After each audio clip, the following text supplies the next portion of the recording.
Hi. Like I said, this is a class that no one should miss this class because we are teaching on a very important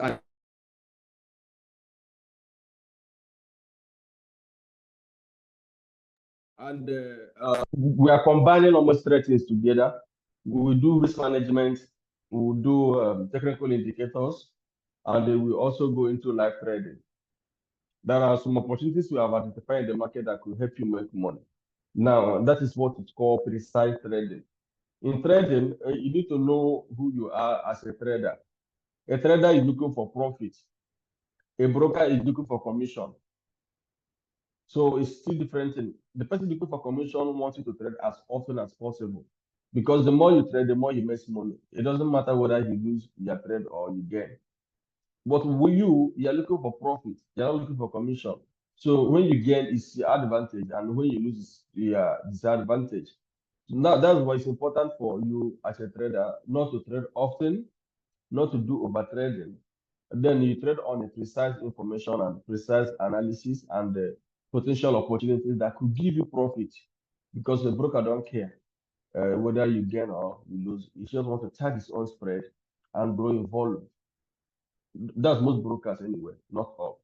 Then today we are discussing risk management and the technical indicators. It's a very good course. I believe that you'll be able to understand.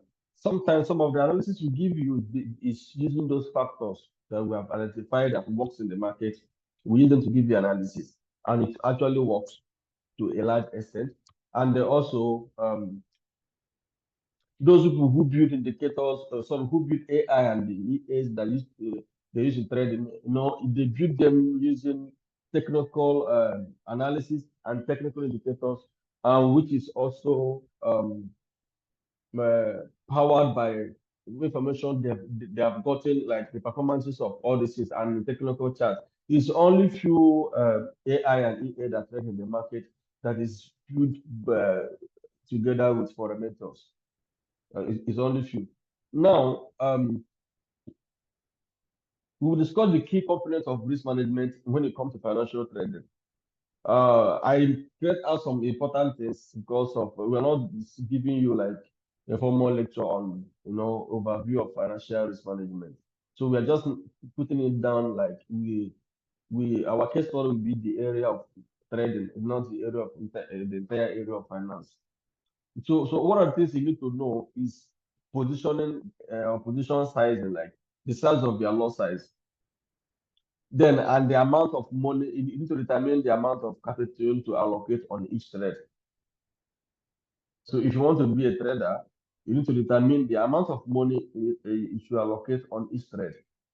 Then another thing you need to take note of is you need to set up a maximum percentage of your trading capital to risk it per trade. There should be a maximum percentage. We used to give some of our traders maximum, that is yearly maximum or overall maximum of 30%.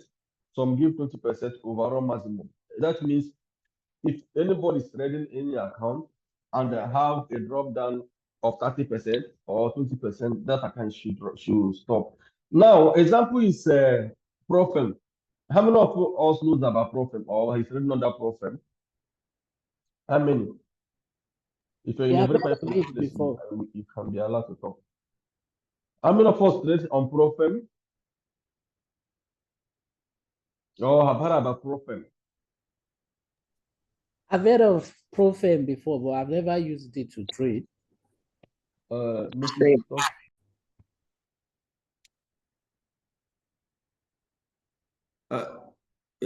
you say that again, please? It's sent to me. I've heard of Profem before, but I've never used it. Okay, so on the Profem trading, one of the rules is that they give you overall drop down. Some of them will ask you not to lose more than 5% of the money they gave to you. So maintain you not to lose more than 10%. So it means anytime you're trading with them and you lose up to 10% or 5% of their money, automatically they will kick you out of the trade and they will take their money back. That is That is because they have determined the percentage of risk they want to take on each account they are giving people. So you could, in the US Wall Street traders, if you do your research, they usually trade on minimum 3% per month. So sometimes a proper or a lower risk management could be typically between 1.3%. For example, if you have about $1,000 account and you are risking on just $1, so if you have about $10,000 account and you are risking just $1, it means you are risking only $100 per trade. If you are risking only 1% of your money, it means the risk you are taking is just $100. Then if you are risking 3% of the $10,000, it means the risk you are taking is only $300 in the entire market. So example where you're risking about 20%, it's of course, you know that you're risking about $2,000 of your money. Now, each companies, each institutions, and each individual portfolio need to work on risk to determine how you can tolerate the market, the risk you can bear, and what you cannot bear. But practically, it's more important of this course where you can be able to practicalize it, how you can be able to set up your trade, even if your trade goes against you for a certain period of time, you ensure that it will also trade within your risk. There are sometimes we can have a trade that may run like 1 month and 2 months before getting, but at the end of the day, the 1 month of running at loss or 2 weeks of running at loss, or the time of that trade running at loss could also be within our risk, what we can bear. So on that note, we don't bother. We still end up getting the market later. Then another key component of risk management is stop loss order. We have heard about this one before, but for the sake of education, we still have to make sure that we follow it properly and give you how it works. Of course, you have to place a stop loss order based on your risk tolerance and volatility of the market you're trading, the instrument you're trading. Your stop loss have to go according to your risk. Don't put a stop loss that is very far for what you can bear. For example, we are talking about maybe 1% risk, for example, and that 1% risk now is in percentage, it's not in dollar value. And you know that in dollar value, it could be like $10, it could be $100, for example. Then the volume of order you will place, the lot size you will select, and they set up a stop loss, you need to make sure that it corresponds with that $100. Should, in case the market goes 1% risk, then you may have only $100 minus. That's part of risk management. Risk management is applicable in every form of financial business. In fact, even your proper business you are doing, you know that you also have atom of risk. It could be conscious risk or unconscious risk. You already know there must be some certain level of precaution you are taking in anything you are doing. It's risk management. Then another component is take profit. You can set up a take profit order where you can be able to take profit at a particular price. Sometimes most of the platform or some platform that is not the popular one everybody's using have a percentage of take profit, not based on the amount of money you have. So you can have a percentage of take profit you select. For example, when we're talking about risk reward now, we say that 1 is to 3 or 1 is to 4 or 3 to 7 risk reward. That is on percentage. So you could set up a percentage of your target. You could be targeting like 5% profit and 1% loss, or 3% of profit and 1% loss. That the 1% loss is always in case of your analysis failed and the market goes against you. It will not go. You're not going to lose more than you're supposed to lose. It's very much important. Another component of risk management is leverage. Leverage is what magnifies our trade, that also gives you access to trade with a small account. Normally, if you do your research concerning leverage, if you remove leverage from trading, it means people with small money can't trade financial market. Go and do your research. So they have to be trading it as a sport, where they will buy a much higher volume of order before they can be able to trade. For example, if you don't have if you don't want to trade on leverage product, it means you got to trade on spot. On spot, let's use let's use oil, for example, or spot you're trading on oil, and a barrel of oil is today $87.70 per barrel. Sorry, $81.70 per barrel. Then if you open the market, you could see a barrel 87.70. So you will need $87 to trade to place a particular barrel. Now, you may need to, they may say minimum barrel you can buy is 10. That means you will need $87 times 0.7 times 10. That is probably maybe about $800 instantly to buy to place a trade. That is spot. Where you don't need to deposit just 800. The $800 is what you will use. The entire money have to go into the trading. Then you can buy like 10 barrel of oil. Or another example could be gold, where you're dealing on gold on spot without a leverage. Then it means 1 gram of gold now could be about let's say $30. Let me use dollar value. It could be $30 per gram. And when you open the spot market, you see the list of gold available and the quantity of gold available. They may tell you on that exchange, on that dealer, that the minimum gram is 30, or the minimum gram is 1, or the minimum gram you can buy is let's say 5. So if they say 5 gram per order on that spot market, it means you may need to have to use $150 each to place any single trade on spot. But on leverage, leverage could not together with margin. Then the margin that will now standardize that instrument to in a small portion, where you can be able to use a small portion of your money and trade. That's why some of you can deposit $200 and start trading. Some of you can deposit $1,000 and start trading. As you start trading, you will start trading with maybe $1 per movement in the market, $2 per movement in the market. Maybe some of if you even trade on 50 cents per movement in the market. But ideally, that's not how it's supposed to be. Let's say it's euro USD you're trading. 1 euro as of yesterday was trading at 1.07. It means what you have to use to buy 1 unit of euro should be $1.70. If you're not using margin. Yeah, $1.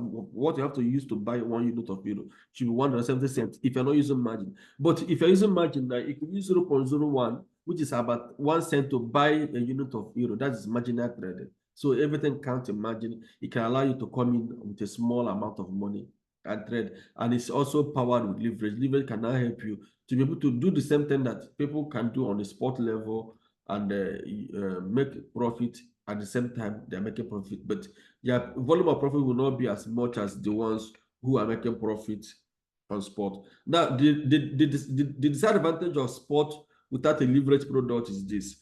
When you are trading on spot, and let's say you buy maybe 10 units of oil, and the price drop, it is the value of the 10 unit that drops. The value of entire money is what dropped. The example could be crypto. Some of us now have access to crypto. You see that when you have any crypto, your money is in crypto, no matter how much that money is. If that crypto goes up, the value of entire crypto you have goes up. If you come down, the value of all of them comes down. But on the marginal and leverage trading, a portion can be used. So when you're trading and the value go up, it is the value of that unit you're holding that goes up. Unless if the value keep going against you until your margin is exhausted, then your free margin will be taken also on a small proportion to hold your trade until you're able to gain. That's also why this market is more of patient and equity driven, where you need to have more money and to be able to maintain some position should any position have gone contrary to your analysis. Then another key component of risk management financial trading is diversification. We emphasized on this one. There are ways of diversifying, spreading investment across different assets to reduce risk. Then you can invest in a mix of asset class and sectors to mitigate the impact of a poor performing investment. For example, if you check very well, Euro USD, we expect it to go up last week. I think last week Wednesday, it went up a bit and dropped. Then we expected it to go up again, or I think on Monday. Then it went up from 1.06 to almost 1.07. And yesterday we expected to go more up, then it also dropped again.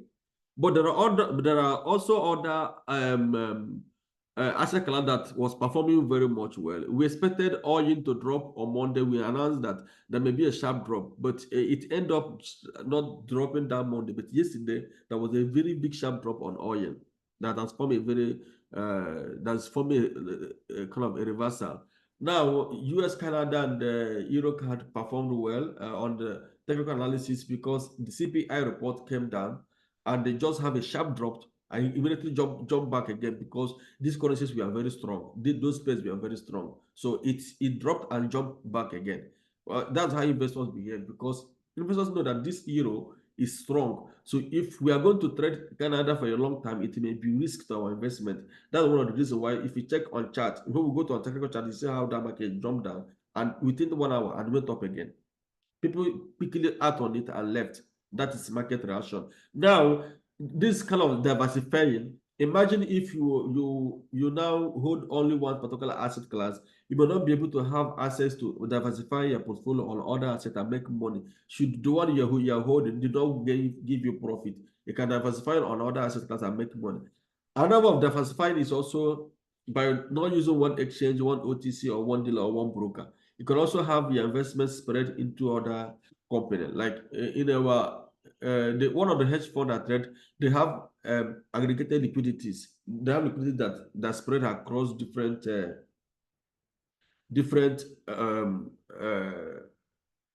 industry. Like they can be able to move their money from one liquidity to another liquidity. Then how it can apply this is that it can aim for a very favorable risk reward ratio, typically at least 1.2 is also another way you can apply. Okay, I'll move to risk reward, sorry, because I jumped this in. Another way you can mitigate your risk is through risk reward ratio. I mentioned it by the ratio of potential profit to potential losses in a trade. We discussed it before during our first time of trade. I think our first week of trading, we discussed this risk reward as well. You know, this business is the same thing we keep teaching you until you master it. That's why when you keep learning, before you know what's happening, you began to like sink. You began to understand some of the things. Now, you can use it to mitigate your risk where you are losing less and gaining more. It's practically applicable on technical trading rather than fundamental, because even if you merge them together, you have to practically implement it.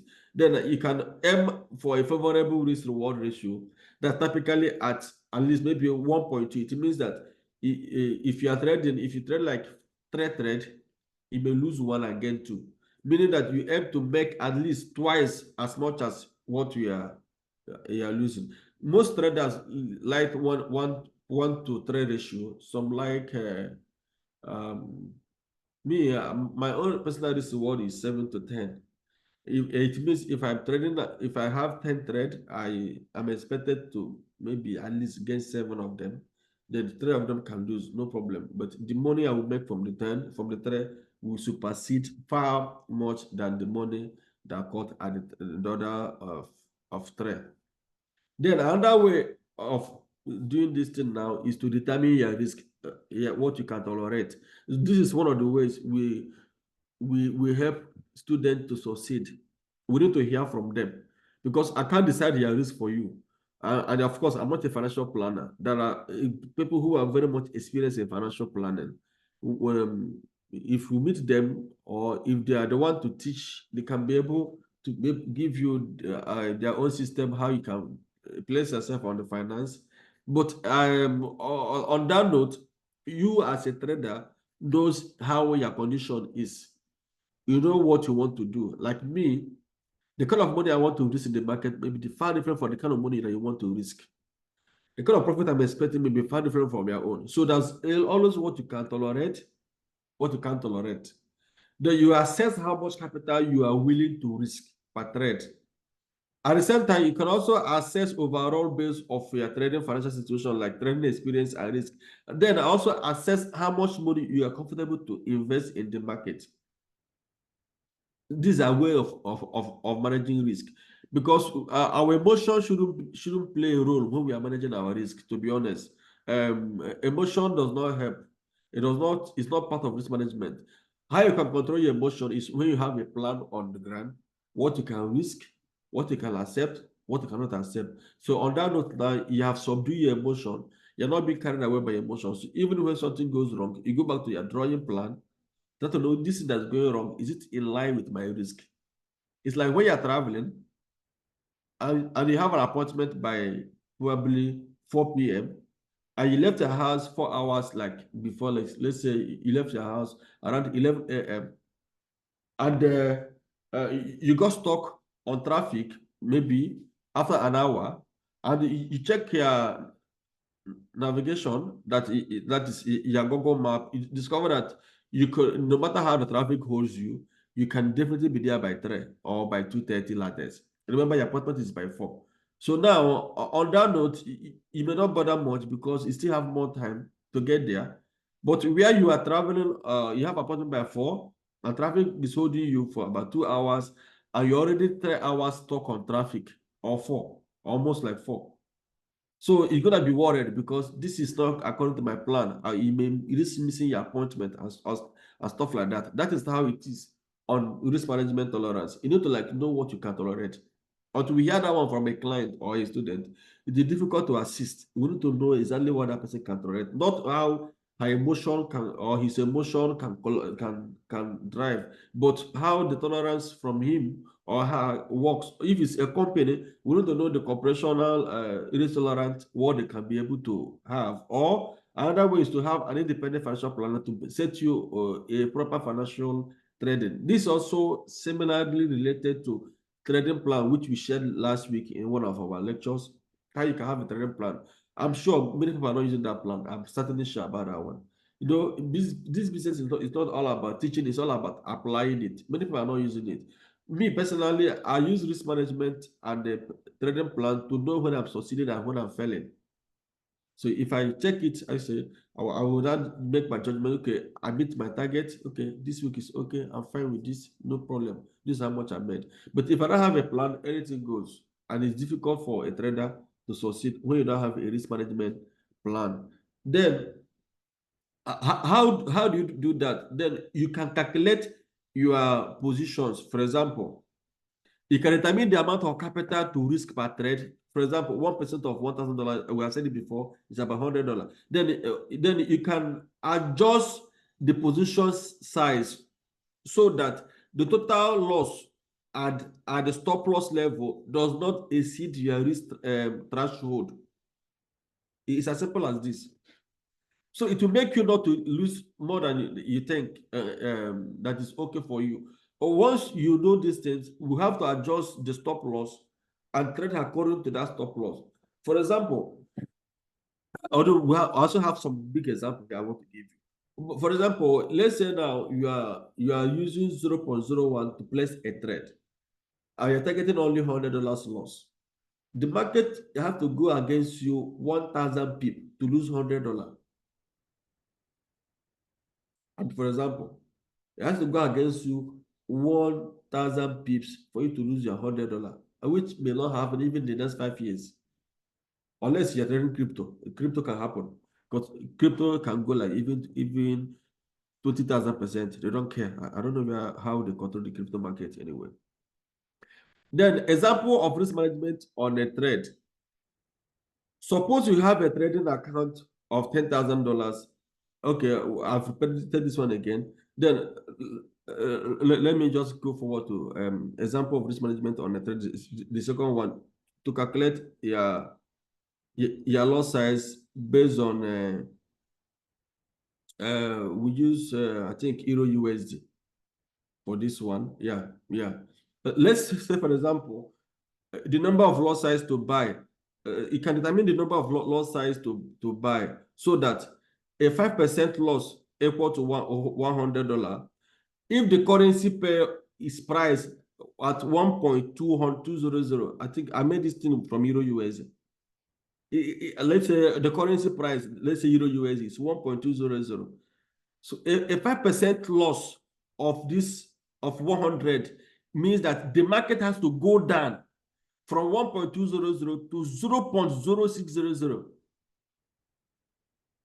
You can calculate that those who are good in mathematics. That's 1.200 times 0.05.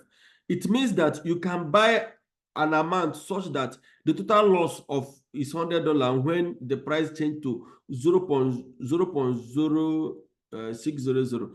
When we place a trade for you, or we ask you to place a trade, some platform we can see the value in dollar apart from putting it on the price. But aside that, when you put the value in dollar, you could see the actual price that the market will go down to for you to lose that particular value. Now, the market of Euro USD to go down from 1.2 to 0.06 is like going down to almost like cryptocurrency's price, where everything has lost to zero. Like the dollar doesn't have any value again. That's the kind of risk management maybe you could have on your account to have 5% lost using this price matrix. Now, that's also similar thing. Let's use the current market, for example. Let's say you're trading on, okay, let me use oil because oil is easy because of its 2 decimal point. You're trading on oil, and the price of oil is $80 per barrel. That's 800. And you're using 0.1, which is about $1 per movement.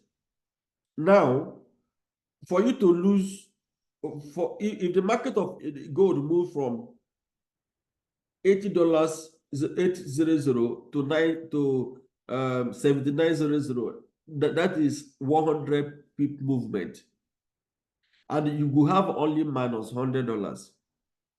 Then if you are going to have minus $500, it means the market of oil will be able to move from $80, that 800 to $75 per barrel.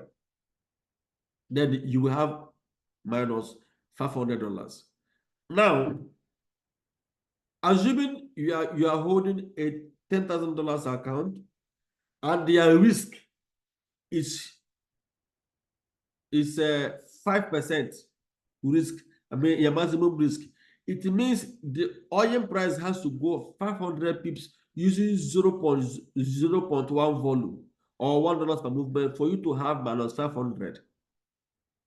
Now, if you want to diversify the risk or to reduce it more, your ideal risk is 5%, and you're using $10,000 account, for example, and you're risking only 5%, even if it's $5,000. You can use 0.05. No, sorry. Yeah. You can use 0.05, like a half of that 0.01. That's 0.1. I mean, you can divide it into 2. That's 0.05. That 0.05 now will not give you 50 cents instead of $1 per movement. If the market should go 500 pips from there, you will end up losing only $250, not $500. For you to have minus $500, like 5% of your entire money, the market has to go against you from $80 per barrel to $70 per barrel, which is about 1,000 pip movement. Sometimes it's rare to happen. That is easy way to manage risk. So within that space, even if you place a trade that has gone against you, it will have chance of creating another opportunity for you to make a recovery. Because by the time it goes to that level, it must have created another point of reversal or support and resistance or another fundamental or something else that will push it back to your direction. Then you can counter another trade and make a recovery. This market is very easy if you understand how to play along with risk management and your position of loss size. Now, in case you have a question or where you get confused, you can let me know. And I can jot it down, then I can you know, we can make it very much interactive. Then another example of risk management in trade is to determine the peak value in forest. Like for example, a standard lot size is $100,000. That's a standard 100,000 unit. That's what we mean by a standard lot size, and it means that for USD, the peak value for a standard lot size is usually 10. So 10 lot or 10-0 can represent $100,000 unit or 100,000 unit in the market.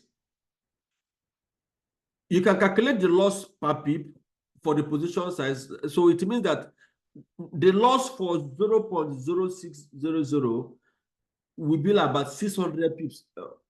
From my previous analysis I give you on 1.200 will be about 600 pips for you to have up to $100 loss.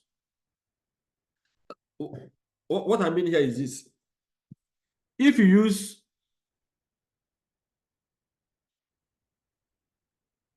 0.1, I have another slide that kind of explain it better. Yeah, what I mean on that previous slide is here. If 1 pip equals to $10, then 600 pips will be equal to $6,000 loss per standard lot. Now, to equate it with $100 loss, then you will need about approximately 0.01 standard lot size, which is about 1,670 units. Then you see why 0.01 for you to have that kind of loss, the market has to go a very deeper down against your position for you to make the for you to make that loss. And on that note, it can be very much difficult for any trader who practice such level of risk management to have any loss. Now, that's another thing I want to tell you, which I didn't put on my note. Sometimes we make big profit when we attempt the first risk, the first trade on a small volume. It will move properly, contrary to what we've analyzed, no problem. We're waiting for that trade at the point of reversal. Anytime we make any attempt to have any reversal, or we see any reversal in the market, we will now use our proper volume to place the trade. Now, I've explained this one before. You will have to buy approximately 0.01 standard lot size to ensure that 0.5 lot size is equal. Yeah, so now, anytime we have that kind of drop down, for example, I placed a trade on oil. That was yesterday. That trade was like a caution trade. Let me know whether this market will work. Then if it didn't work, I move away. I will now wait for that position to properly set for what I want to do. And if I see that signal now, I will now use my proper losses and trade it. I don't know whether you got my explanation. From my loss size calculation and the standard unit calculation, which we did here.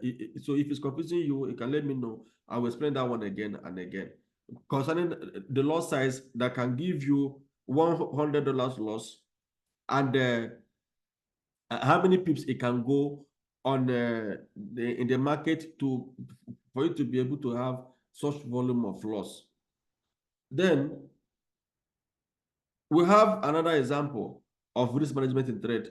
Like, okay, set a stop loss. I've talked about this several times, so let me go up another one. Then let's move into technical indicators. If I have any question concerning my risk management, you can let me know, because I'm moving into another segment. Technical indicators for identifying overbought and oversold positions. So this is what we're going to discuss from our risk management to this one.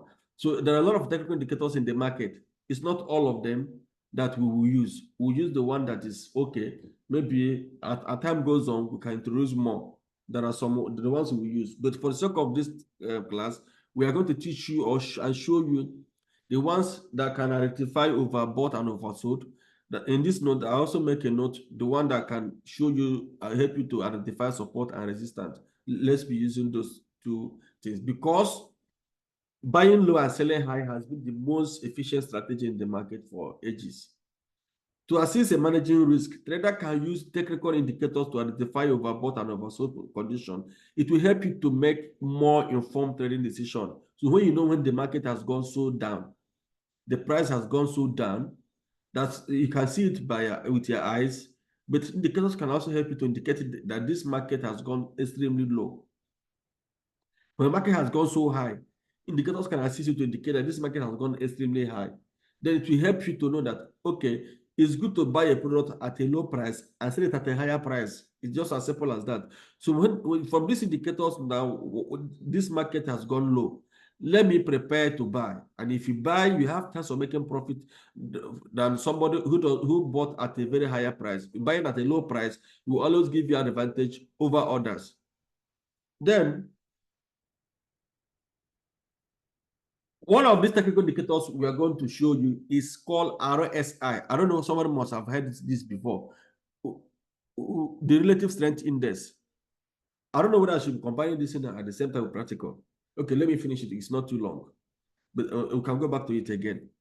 So the relative strength index, take note of it, because when I open my chart now, I will show you how it works. This index shows work this way. When you open the platform, it will show you on the environment of RSI, there's a point we call 70 and a point that we call 30. Anytime this indicator moves towards 30 or pointing out to 30 area, it means the market has gone oversold. And anytime this indicator moves towards the 70-point area, it means the market has gone overbought, especially if you're using like a long time frames. Most of these guys who produce AI use those laws to produce all this AI. So anytime the AI sends 30, then the AI will trigger buy. Anytime it sends 70, then it will trigger sell. It's just as simple as that. And it will maintain, and they now know the possibility of getting it right. Maybe it's called, in the mathematics, it's called, that's what it's called. It's not approximation. Okay, let's say probability of getting it right on, and how the stop loss should be fixed. And if they're able to make it to work effective to 70%, that AI is a perfect AI where they're making more profit.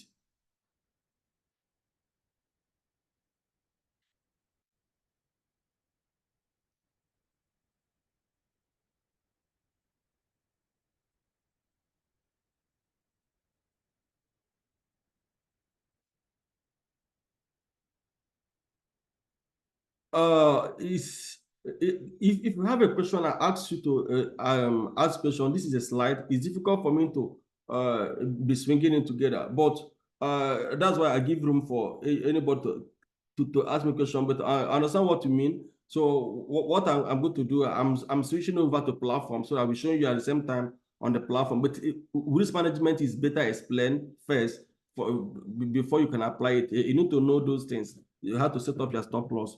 The things you need to consider on risk management, how to determine your risk, what you can bear. Those things are not something you could see on the platform. It's something that is in your mind, something you plan for yourself. You just have to know them in your mind before we implement them. Then I've closed a very important page. I'm opening a page here. I've closed a very important page. Anytime you come to technical, it's not always easy for people to digest it easily. But you need to know it from fundamental to technical. That's why it's recorded. If you watch it over and over again, you should be able to begin to understand what we're talking about. I closed a very important page here, so I'm trying to open it back. Then I'll share it with you.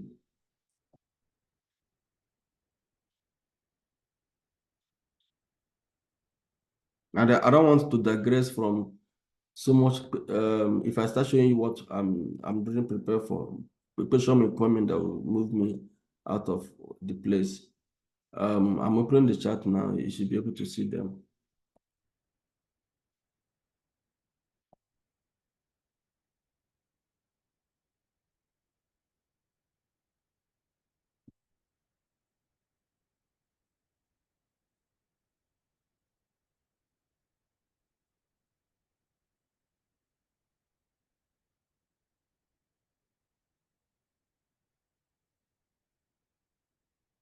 Yeah.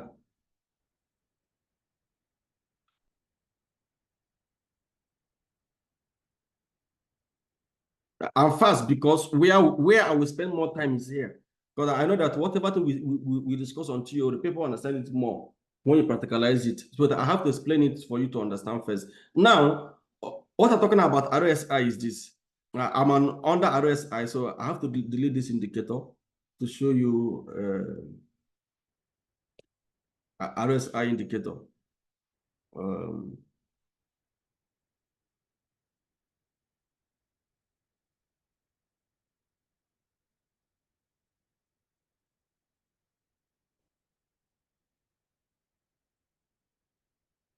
I'm going to delete it. I don't know. It's not highlighting. I can delete it. Delete.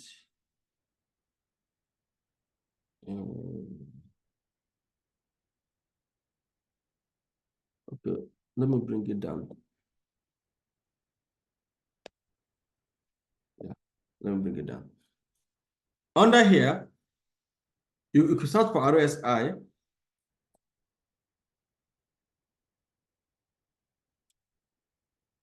Okay, let me just put it on default. The period to be set to be 14. Sometimes you can put it on 20. Now, this is RSI indicator. Okay, oh sorry. This RSI. I need to delete one. I think it should be here. Remove. Yeah, fine. It's off. Then this is RSI indicator. I put it on gold. Okay, let me put it on Euro USD. RSI indicator. Relative Strength Index. RSI. Here. Apply. Now, this is RSI indicator. Can you see my screen? Yeah, I'm sharing the right screen. From here,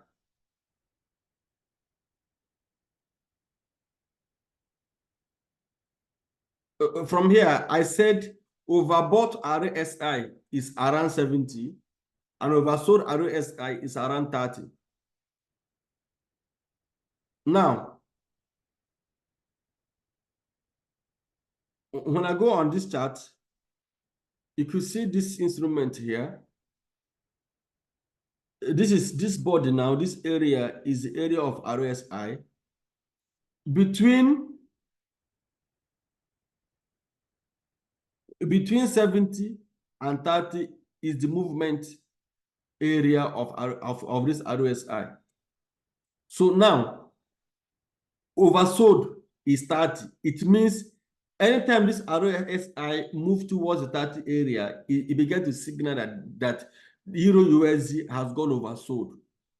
It's time to buy. Anytime this market moves, this indicator move up and getting towards 70 area or hit 70, it means it has gone overbought. From the start I shared with you, then it is time to sell. Now, you could see it somewhere that happened here. You know, here, the market hit 70, which was almost here. That was a very high point. Then it dropped. Here, it moved towards the 70 area, and again, it dropped.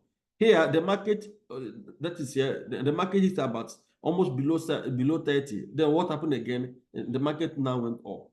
That is RSI. It's an indicator that can help you to be able to make a judgment of whether the market has gone too much of overbought or oversold. If you put it on a short time frame, like let's say 4 hours, those people that trade very much time. So then you can also see that it will play similar role on different time frame that you place it Here too, you see that the market came extremely down, which is here, and it came to oversold.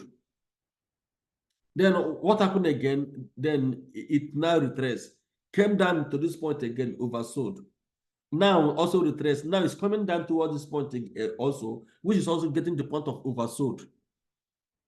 That's why sometimes we believe that Euro USD will definitely rise because it's trending towards the downside area and the price will go up. This indicator is also under confirmation to that level. Now, another indicator that will help you is one we put here called stochastic oscillator. When this market, indicator move towards the 80 side, it shows a sign of overbought. When it moved down towards the sign of the 20 side, it shows the sign of oversold. Let me try to bring it down back also on the platform so that you could see it on the platform. Now, let me delete this one.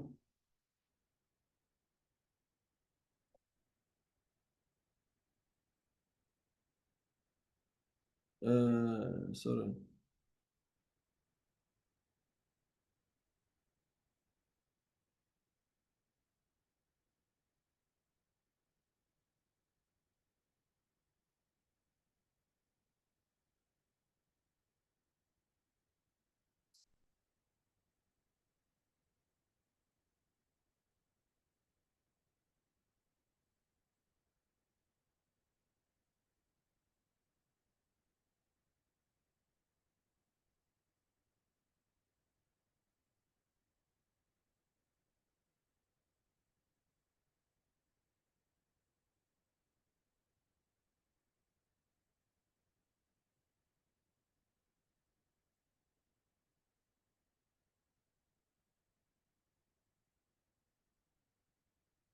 Sorry, stock.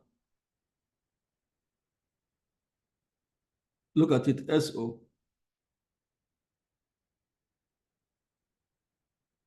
Now, look at how the indicator move like. You see it here is bold.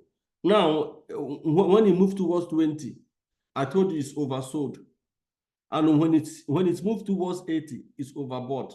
Then on that previous slide now, and the here now, what can you say about Euro USD?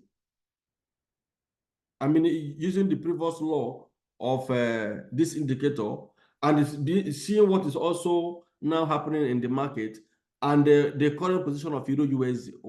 What can you say about Euro USD? Someone said something? So how can I see RSI on Overtrade app?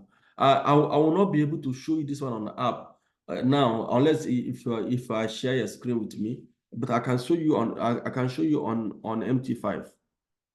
But indicator is there. That's why you can see it on it. I know very well that indicator is there. Let me try to know if I can open the app by myself too. I will try to open the app by myself and get it for you.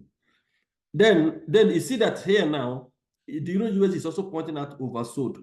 As of a few days ago, it was also at this point. It's also the same indicator is also pointing out at oversold. You know that when it was here, that was at probably last week. Okay, this 4 hours chart anyway. That means it's not last week. This is a few days ago. The market went up because it was oversold. Then when it was at it got to this point, which is under oversold, then the market came down. Now it has gotten punch. It has also gotten to this point again, which is part of oversold. What do you think that will happen to Euro USD house? Okay, if you also come from here, let's study the previous history. When it was here, the market was here, and it went oversold.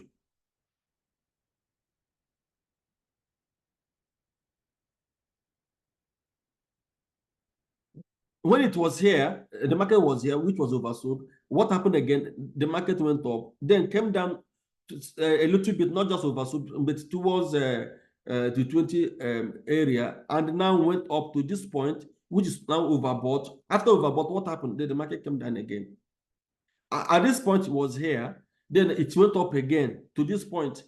Now, remember one thing. this market went up to this point, but shows oversold, but went up to this point, shows this market went up to this point, shows overbought, but also went up to this point, shows overbought, but not, as you can see, not in the same volume of trade, but the indicator have already signaled it to you that despite that it has not gotten to this same previous volume of trade, that it has gone overbought.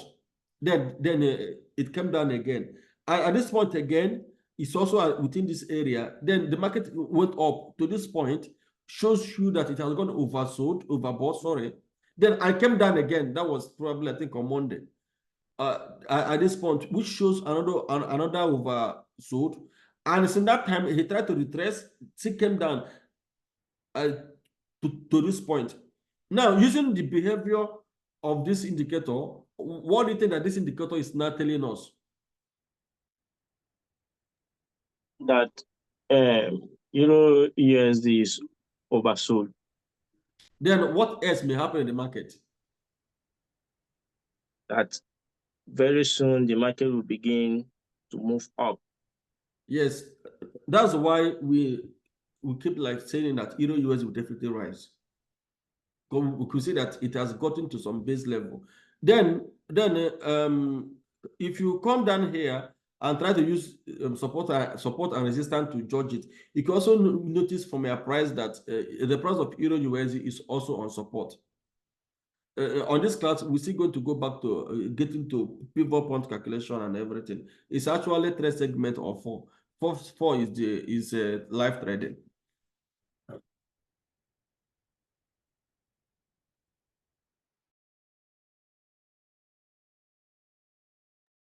Now, let me show you another indicator. Indicator that is talking about the indicator that will show you when the market has gone oversold or overbought. Another indicator is CCI, Commodity Channel Index. On this indicator, when you get to about 100 points, that's let's say above 100, it shows you overbought. But when it's below 100, it shows you oversold.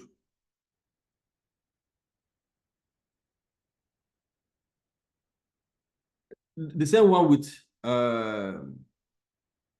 Williams.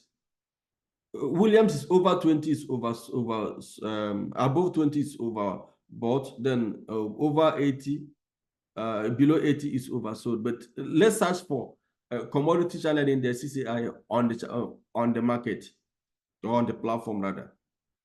Now, if you come here, CCI, look at it. It's called commodity channel index. The person that asked me that question of this thing, I will be able to look at it. CCI. Now we said 100 is oversold. Above 100 is overbought. Below 100 is oversold, right? Yeah. Let me go back there. Yes, above 100 overbought. Below 100 oversold.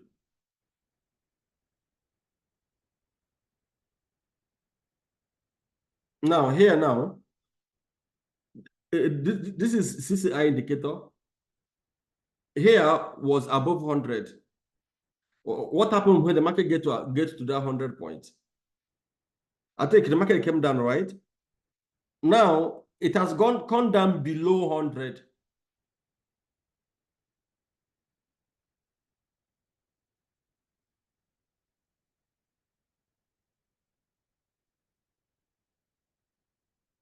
As it is not below 100 now, is another sign of oversold.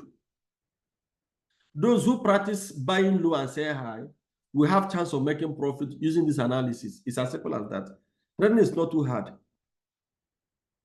Just matter of have a good capital and follow those simple rules. Don't buy in between. Buy at the edge.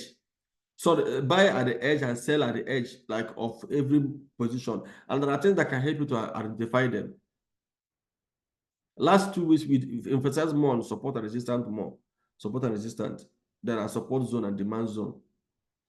Then supply zone and demand zone. Now, this week now, we are talking about technical indicators and risk management, then and application. Then we are going to talk about support and resistance indicators. This one is overbought and oversold indicators we're talking about. We're talking about support and resistance. Some indicators that will help you to show you market has gone to a support level or resistance level. Apart from us seeing it on our eyes from the chart, we can be able to use the help of indicator to also confirm our analysis. Then let's go further. I don't know whether I should be able, whether we should be checking all of them one by one.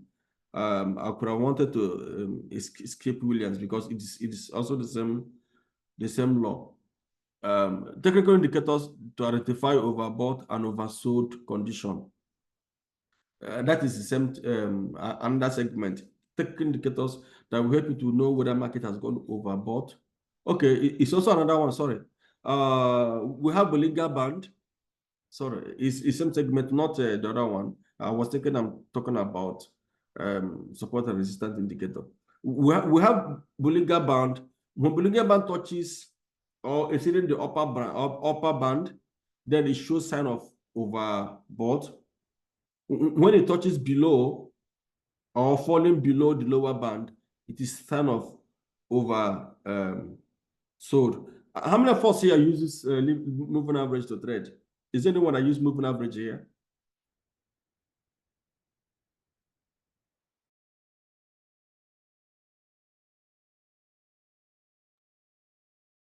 No, sir.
I'm sorry, what was the name of that first indicator that we used?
Sorry, can you see my screen? I don't know, I was muted. I'm so sorry.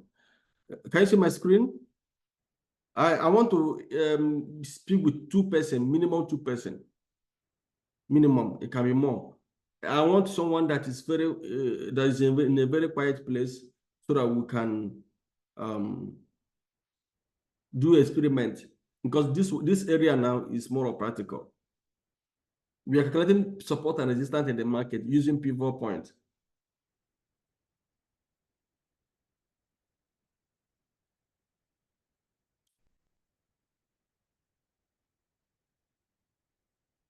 Who is free with me?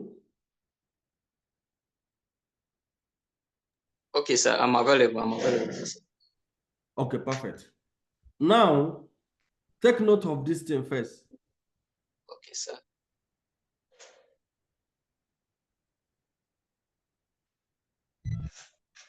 Take note of this thing.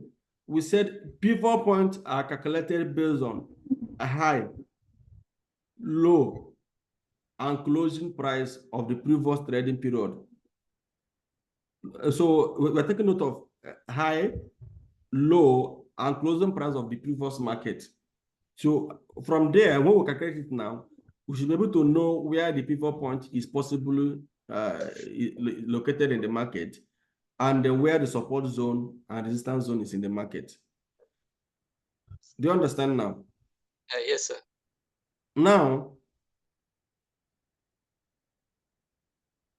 I don't know how I'll be sharing this market. I'll be sharing more than one screen. Maybe I will use this one anyway.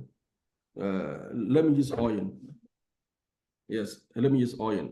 Let me use this chart to calculate it for you. Now, when you want to calculate a pivot point, for example, you go on pivot point calculator. I'm sending it on the chat so you can have it. pivotpointcalculator.com. Then it will open something like this.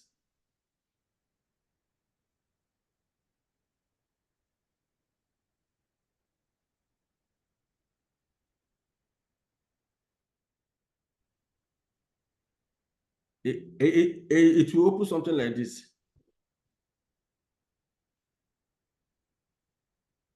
It's on internet.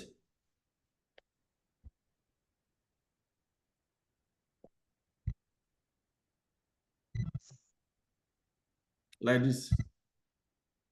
Then we will now go back to the market, for example, and check the previous candle, which is this one. This red one now is the previous candle. This one. Now, what is the highest price of this previous candle? Mr. Gostham, right? Yes, so, that is 82. No, the highest price is 81.92. Yes. Then we'll come in here and go on a high, put 81.92. Then we'll come back again. What is the opening price? Can you spot the open price here? The open price will be around that almost close to yes. Here. So let's the open price 81.77. We'll put open price 81.77. Then we're looking for another thing here is we're looking for low price. So what is the lowest it came down? Okay. Lowest it came down is here, like this last shadow around here.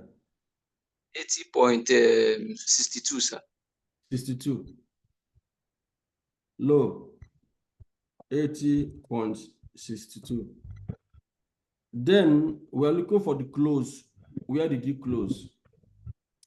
It closes under this shadow. That's Yeah. 0.72. Sorry. Yeah, it closes at 80.72. 80.72. Then we'll calculate it. because it's already automated, it has brought the pivot point level. Now, here now is PP, which is the pivot point, and the price is given us is 81.09. 81.09 is the PP, which is the pivot point. Now, let's look for 81.09. It should be within this price, 81.09, 81.09. Somewhere here. Yes, sir. Here. I can put this thing on it.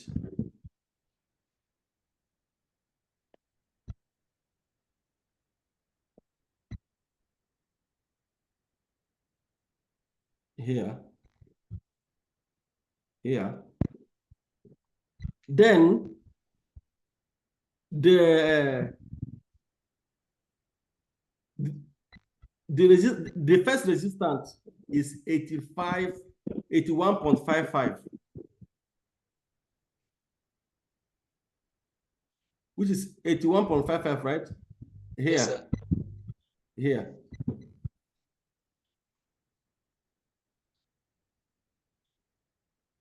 It's somewhere here.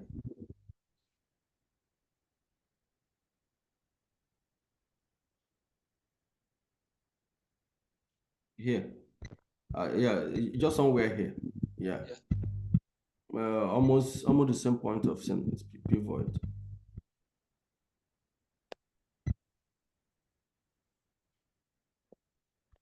It's just like somewhere here. Yes. That is first resisting area. Then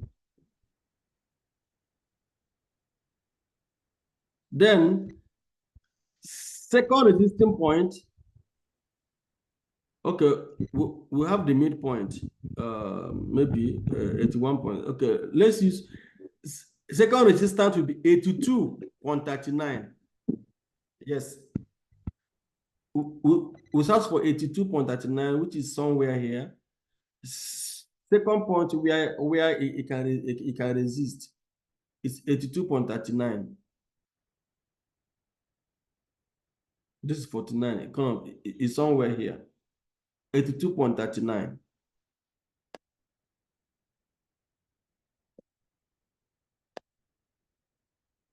Yeah. Then we have third resistance is 83.69. So we will not get to fourth because of we have to work on resistance 1, 2, and 3. What was the 3? 83.69. 83.69. 83 is somewhere here. 69, yeah, just here. So 83.69. Here.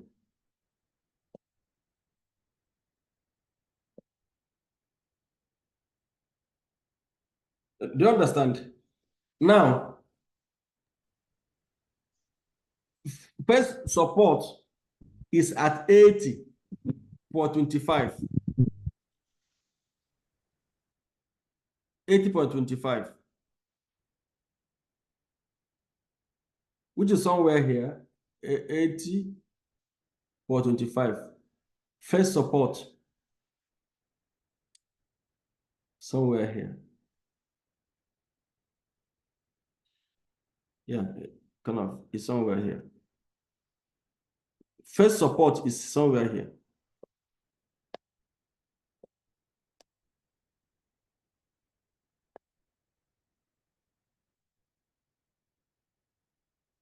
Yeah, somewhere here. Then second support is at 79.79, which is somewhere here. Here is 79. 79.79 somewhere. This is 79.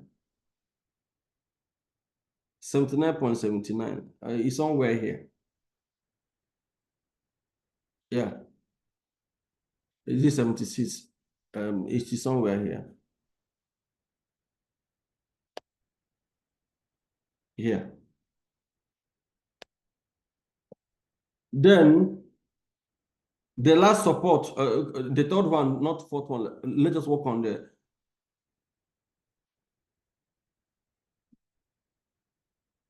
how many support have I put here? First support 825. Oh, I made a mistake. This is first support 825. Where's 825? That's why I say you should watch me. I thought so that I won't make. Yeah, 825 is here. Okay, which is this one possibly? 8025. So 25 should be just somewhere here. Okay, second support is second support is 79. Then third support is 78. Okay, we are right. So third support is 78, which is 78 point something. Where's 78? 78.49. That means we are right. Can you see my screen? So we can see. You can see it. I can see it. Okay. 78 point 49. somewhere here. 49. 78.49.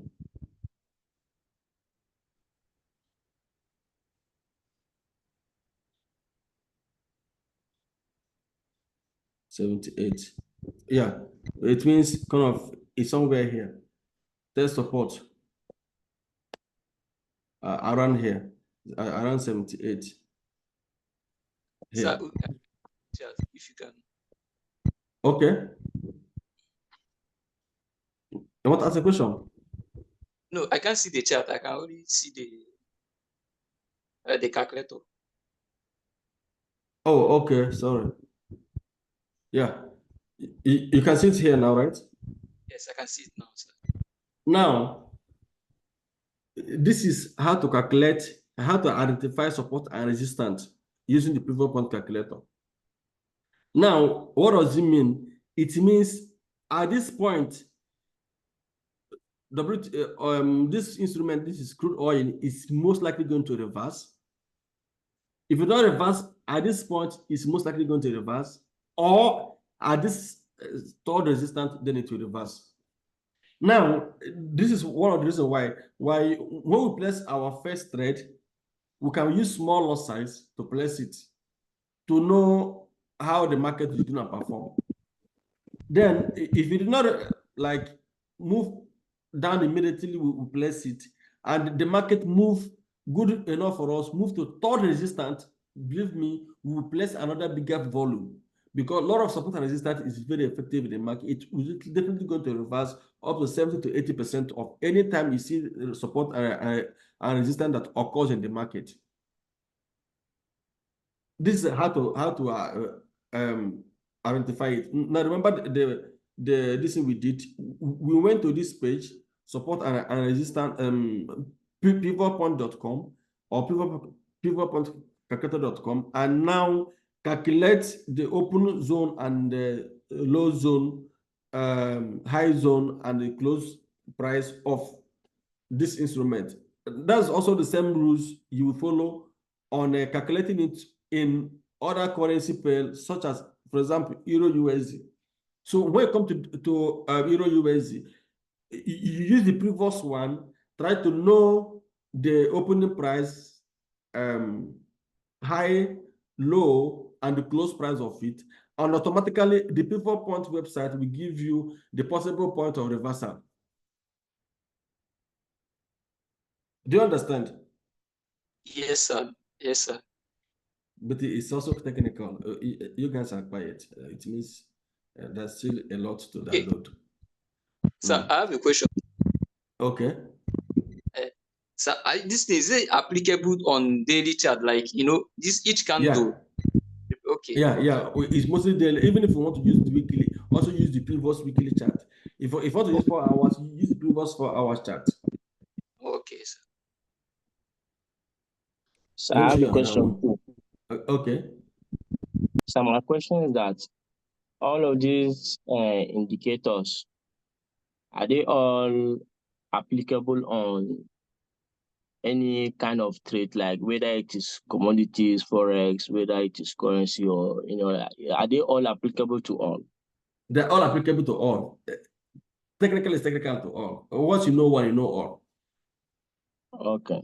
Yeah, you Okay. can use anything. We can use oil. We can use gold. We can use anything to calculate it. Support and resistance is all. Support and resistance, you know what it means in the Neyman term. Yes. Of course, you know. Yeah, the average price of buying and average price of selling is always like that. Each instrument always have a price. People like to buy it. Price people like to sell it. It's as simple as that. Now, let me say something here. From pivot point, one of the rules you must not do is to try to trade here at the center. Center is at the point of indecision. That's why we like to adopt this concept of buying low and selling high, not trading in the middle. Because when the market is at the center, you cannot determine where it's going. It may fall down, it may go up. Do you understand? Like Yes, sir. now, when you come to this market now, it's just a common sense. If a price of any market is at the center, like let's say here now, kind of Euro US now reverse to this point here, here now. You could see that it has formed a center between high and low. As it reversed down and you just met it, so you may not be able to know whether it's gonna fall back or continue rising, unless probably we can use support and resistance parameter to judge, okay, it has resisted this point, then it will drop. And that is the law of pivot point. The pivot point means center point. Avoid the center area. Avoid the center area. Trade at the edge.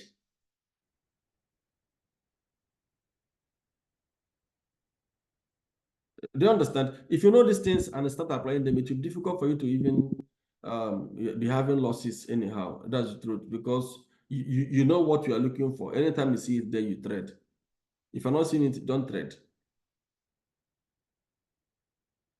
Now, let's move forward. That's another thing called Fibonacci retracement. It's also support and resistance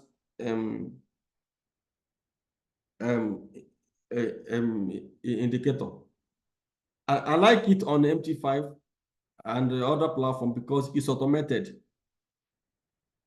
Fibonacci retracement. Let me show you how it works. Now, this level helps identify potential support and resistance. It's an indicator. Now, when you go to your chart like this, you can search for it, Fibonacci. Let me know whether it's on this chart. It may not be here. Fibonacci. Is it F E F I? Okay, it's not here. Let me search it on MT5.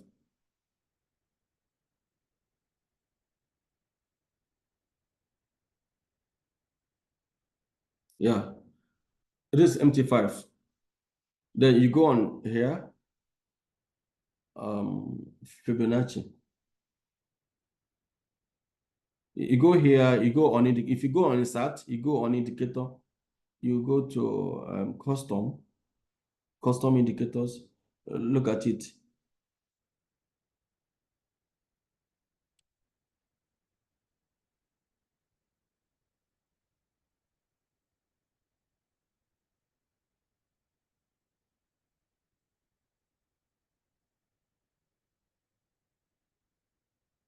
Can you see it on the chart?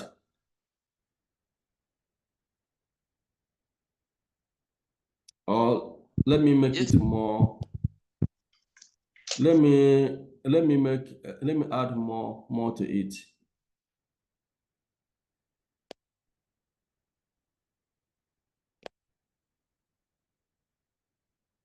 Insert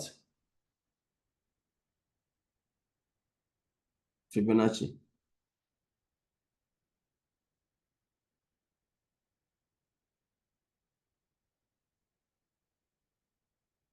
Yeah. you know what I did? I added more support and more resistance.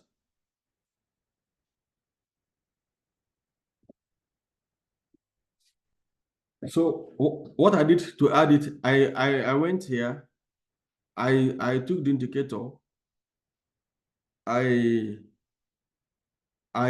open it, then I change this thing from false to true.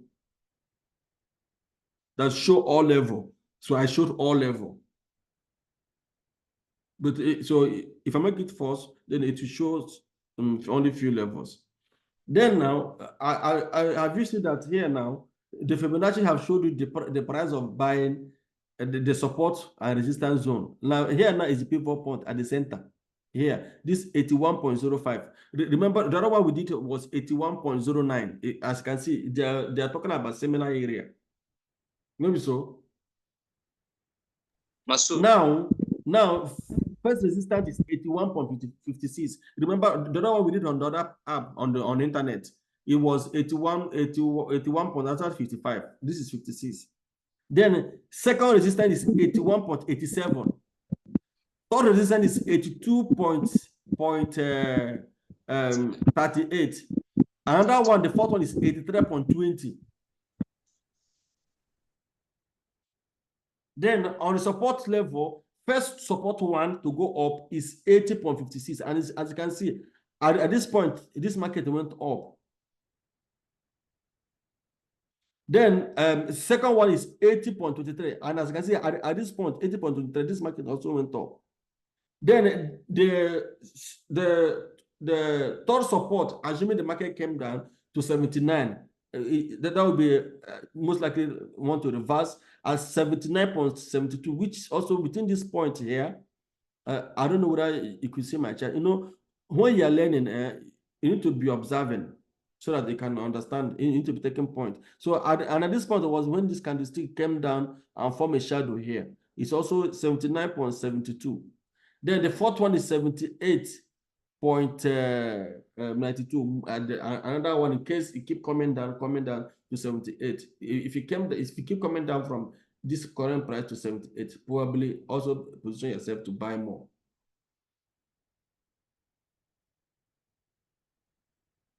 Do you understand now? Now, when you want to trade, all these rules is what you have to observe. There are things you look out for. And now remember, you're not going to use all indicators. You can choose one or two, but we have to give you more than one because the way you understand this one may not be the way you understand this one. I use RSI more than I use CCI. Do you understand? Because, but I know that they talk similar thing, but I don't put all of them on my chart. But you know that it got to some point that I don't need indicators again because I already know from my physical observation, I already know on the chart that this area is most likely the pivot point area. You know, you're already used to it for a long time, so it's easier for you to spot out support and resistance zone. And oversold and overbought. Do you understand what we're trying to experiment, or we're experimenting ghost time?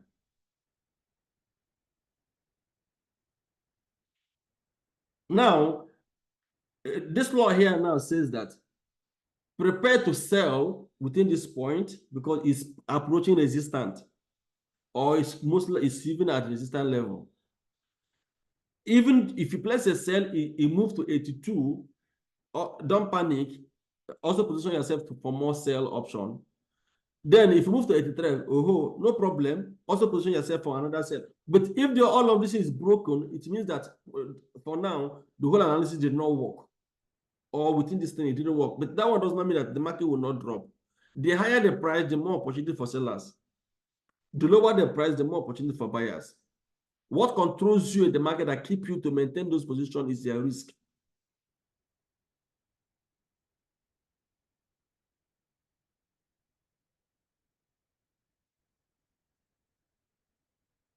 Any question? Okay, yeah, yes, sir. I have a question, sir. Okay. Can you combine the RSI with PP, that's pivot, that's pivot point? Sure. Yeah, but remember something we are saying. RSI, the first indicator we share with you was indicator to show you overbought and oversold. Second indicator zone we're giving you now is indicator that shows you support and resistance. Okay. Yeah. And these indicators, their laws work very effectively in the market. Okay. Now, two things can make you trade. You can trade based on the support zone and resistance zone of the market. You can trade because of the price has gone oversold. But how do you know? You can put in an indicator. So let me know whether this indicator has gone oversold. For example, all those indicators, they're also here. If you go here, let me check. RSI could be somewhere here. RSI.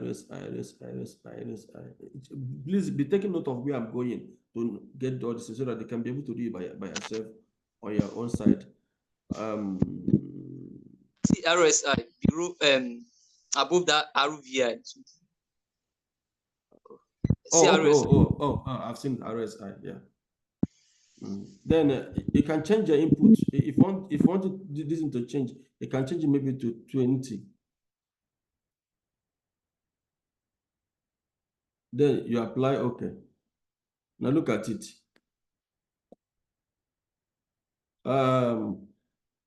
Look at it here. You see RSI. You see the line 30 and 70. So basically, based on oversold and overbought, it is not yet at 70. It's between the pivot point zone, like at the center, which you could see from here.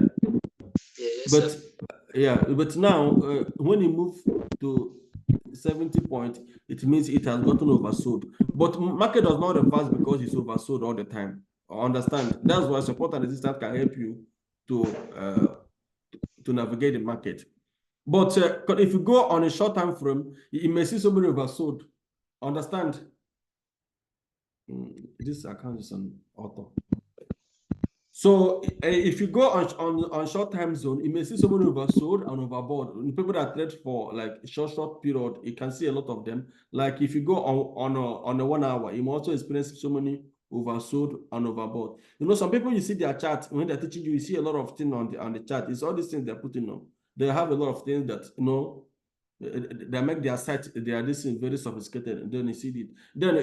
Then look at the 1 hour chart now. You see that here is resistance zone. Here is the other one. Here is a support zone. As you can see now on 1 hour chart, here is another support. The same thing. I didn't change indicator, but I just like reduce the time frames. You see, it has also indicated those things for you.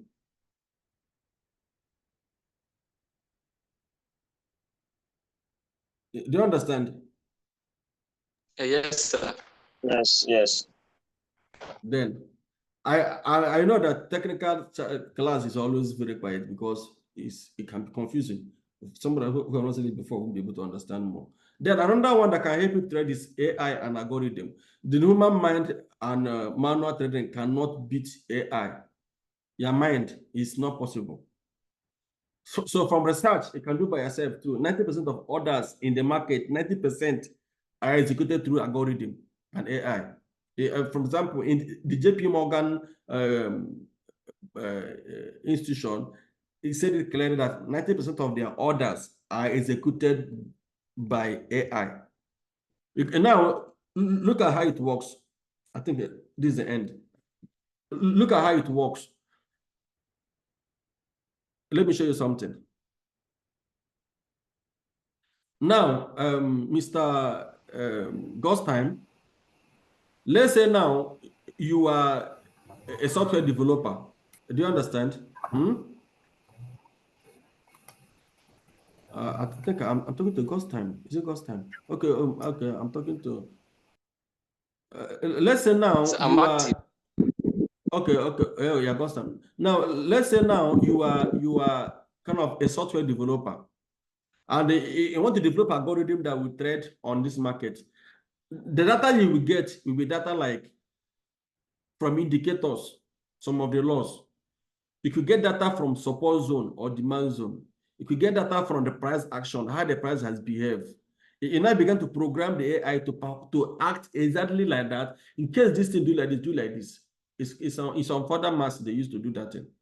In case this thing work like this, do like this. For example, now you can use pivot point calculator. For example, okay, let me just tell you something that happened 2 weeks ago. One of our software developer, I asked him because of he sent me some AI, personal AI. I asked him to customize. Then I sent him another one. Please go and customize AI that will trace support and resistant for 2024 version. Do you understand? As go and customize AI. Now, what he will do now is that he may use maybe this indicator, or he may use pivot point. He can use this indicator, get the data of this indicator, and integrate it into that AI and customize it so that this indicator now can be reacting at the background of that AI. So when once maybe the thing reacts and give him 80.0, give him 81.56, that AI will sell. Do you know why? Because of it has sensed that this is the support zone. The indicator has given AI instruction. Please, this is a resistance zone. Sell. Immediately they will sell. Do you understand? And possibly they may put a stop loss somewhere because of that is where the risk will not come in. Because indicator may not tell you about risk, but you can use your mind to know that you need to exist. If the market moves to maybe support zone, you have to leave the market. Then they can put maybe a stop loss around 81.005 or somewhere within that AI, so the AI can be able to maybe they can tell the AI or EA that anytime the market moves, once the market move down below pivot point close, you have given the AI the order. Then immediately it's performing that way. There must be something they use to program the AI or robot. At the end of the day, you just have to sit down and relax, and the market will trade himself using those laws. If those laws are very valid, it will be working in the market. Any question? Because it's 12 o'clock. We are going to on break now. If I have a question that you ask me, if you come back, then we're going to live trading. This class is recorded. You have to watch it over and over again, understand it. I can ask us questions. I'm sure that some of you will be able to understand it more. Even how to apply it now, you can start applying it. The person that asked me question where to find it on AvaTrade platform, let me know. If you can share your screen now, you can see how you can be able to allocate it. I know in an indicator sign, there must be where you can get it. Then we can be able to fix any of the indicator that you think is okay for you to work with. Any question? Sir, I have a question. Sir, let's assume that you want to make use of RSI in algorithm trading. That means, does it mean that if the thing reach if the RSI reach that overbought side, that means it will trigger something like a sell signal, something like that? Yes. Then now it can put a stop loss maybe above the 70 since it's not common. That's how programmers program. They use those laws to program something. Because your human mind sometimes your human mind will be able to be capturing those things on time.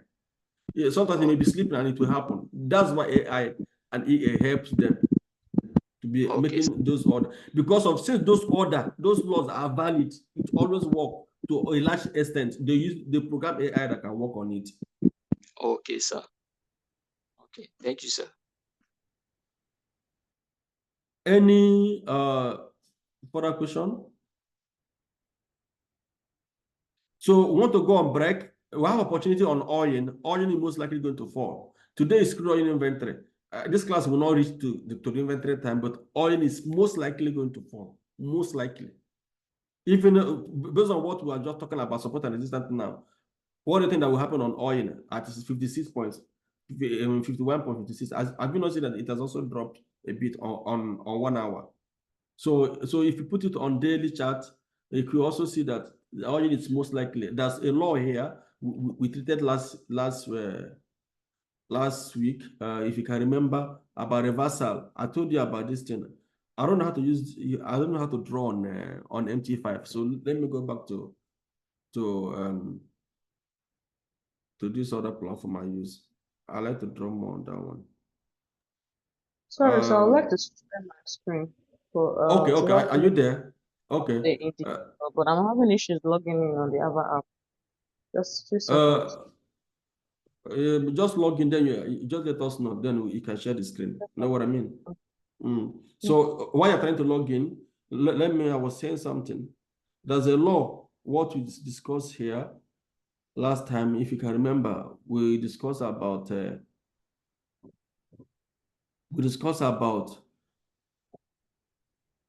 like reversal pattern. You see here on oil, here, I'm bleeding all these things.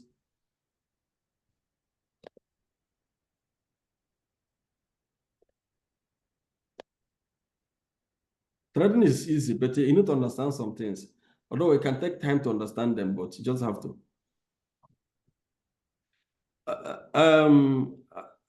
Who can interpret this thing? Okay. Okay. Who can interpret this in here?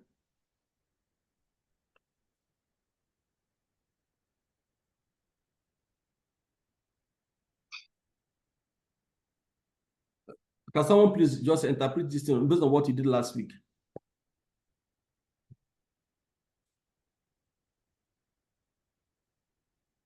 Okay. No one has ever been able to interpret, but you guys need to start understanding technical analysis. You need it because not all of us can interpret news. This is a sign of reversal. It's a sign of reversal. Now look at it here as well. So anytime you see it, it's most likely. I mean, it has more high probability of reversing. Here too, you can see that the same law happening here, and what happened? It's a sign of reversal. It's also here. You can also see the same thing here.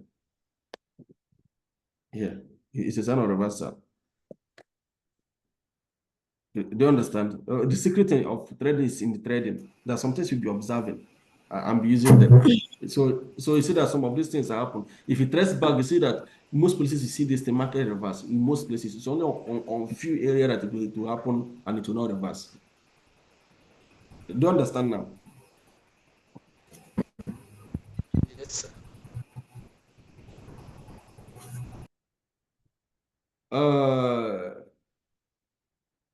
Okay, you can now share your screen now. Linda. Okay, sir. Okay, please, okay. Can you, Mr. Uche?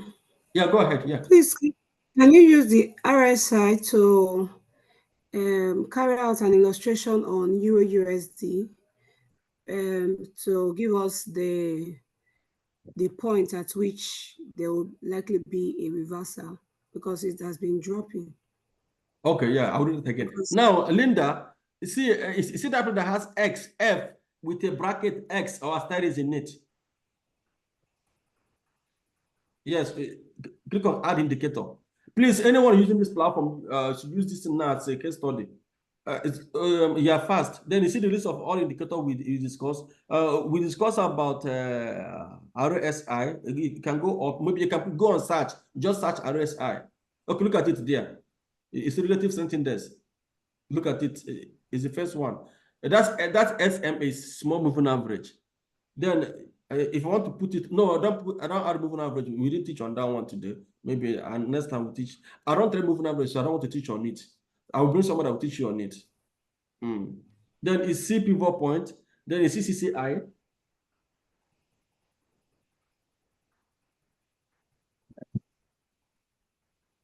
Then you can click on add. Then you go back to the arrow. I even learned something today. I didn't even know that AvaTrade app has a pivot point like as default. To be honest, that's why it's always good to learn. I didn't know that this thing has This thing pivot has point. scattered. I don't understand this thing. Yeah, because it added pivot point. Switch online, remove. I don't need this. Yeah. So wait, no. Make it more bold. Make it more bold. I'm learning something. I'm actually learning something here. No, I like zoom this up. Zoom. That's how you can zoom this thing so it will be a little bit bold. If it's become bolder, it become bolder. We'll be able to see what is happening.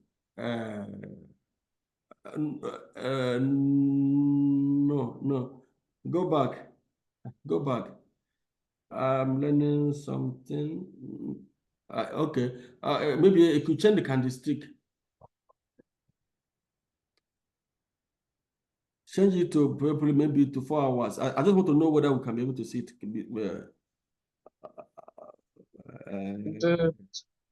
Okay, it is still there. Oh, okay, remove that indicator that shows that in first. I will take time to study by myself. This look a little bit better. Okay, now you see how the pivot point is structured here. The red one, the yellow line, which is the center one, and the green one, resistance 1, resistance 2, resistance 3, and resistance 4. You see it on the gold now. The highest resistance is above 2,400. That is resistance 4. The third one is below 2,400. And if you also check the price of gold, it has also been the same price. Then the first support is almost a little bit above where you're trading now. It means gold is good to buy at this level using the support law. Then second support is currently at 2,307. The last support is this one, which is below 2,307. Do you understand? Now, support is telling you the area you can buy. They say overbought, oversold. Okay, this RSI, don't worry.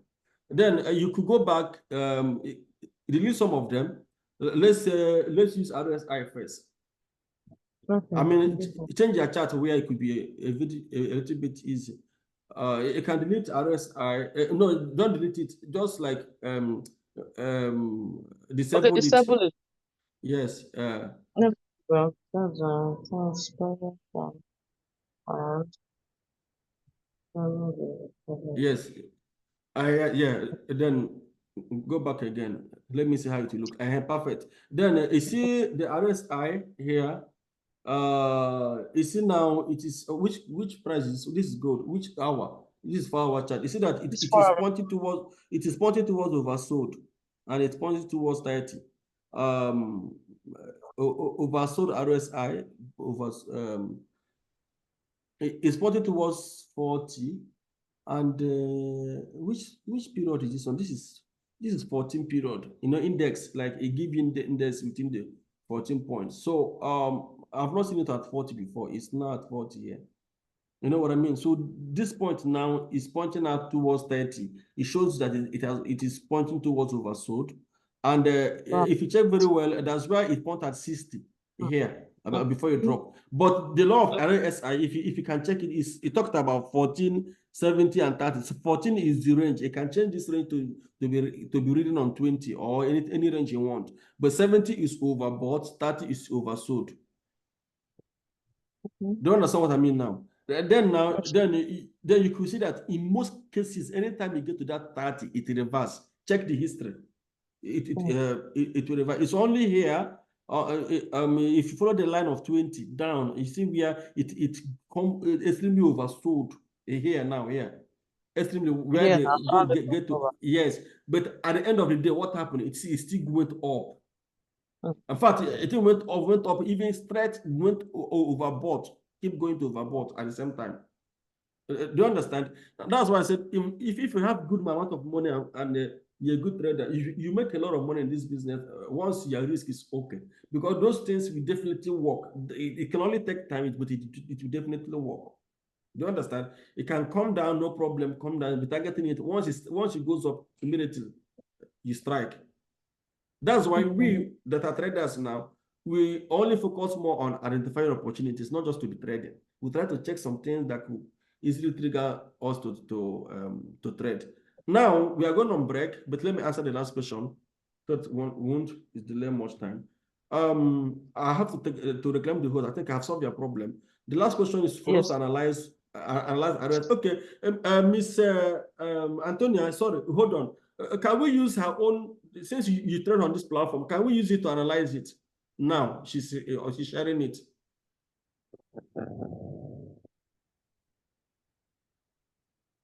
Can we? Yes, it's just to analyze.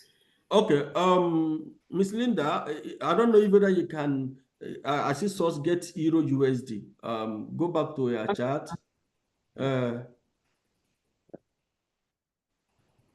That's Euro USD, right?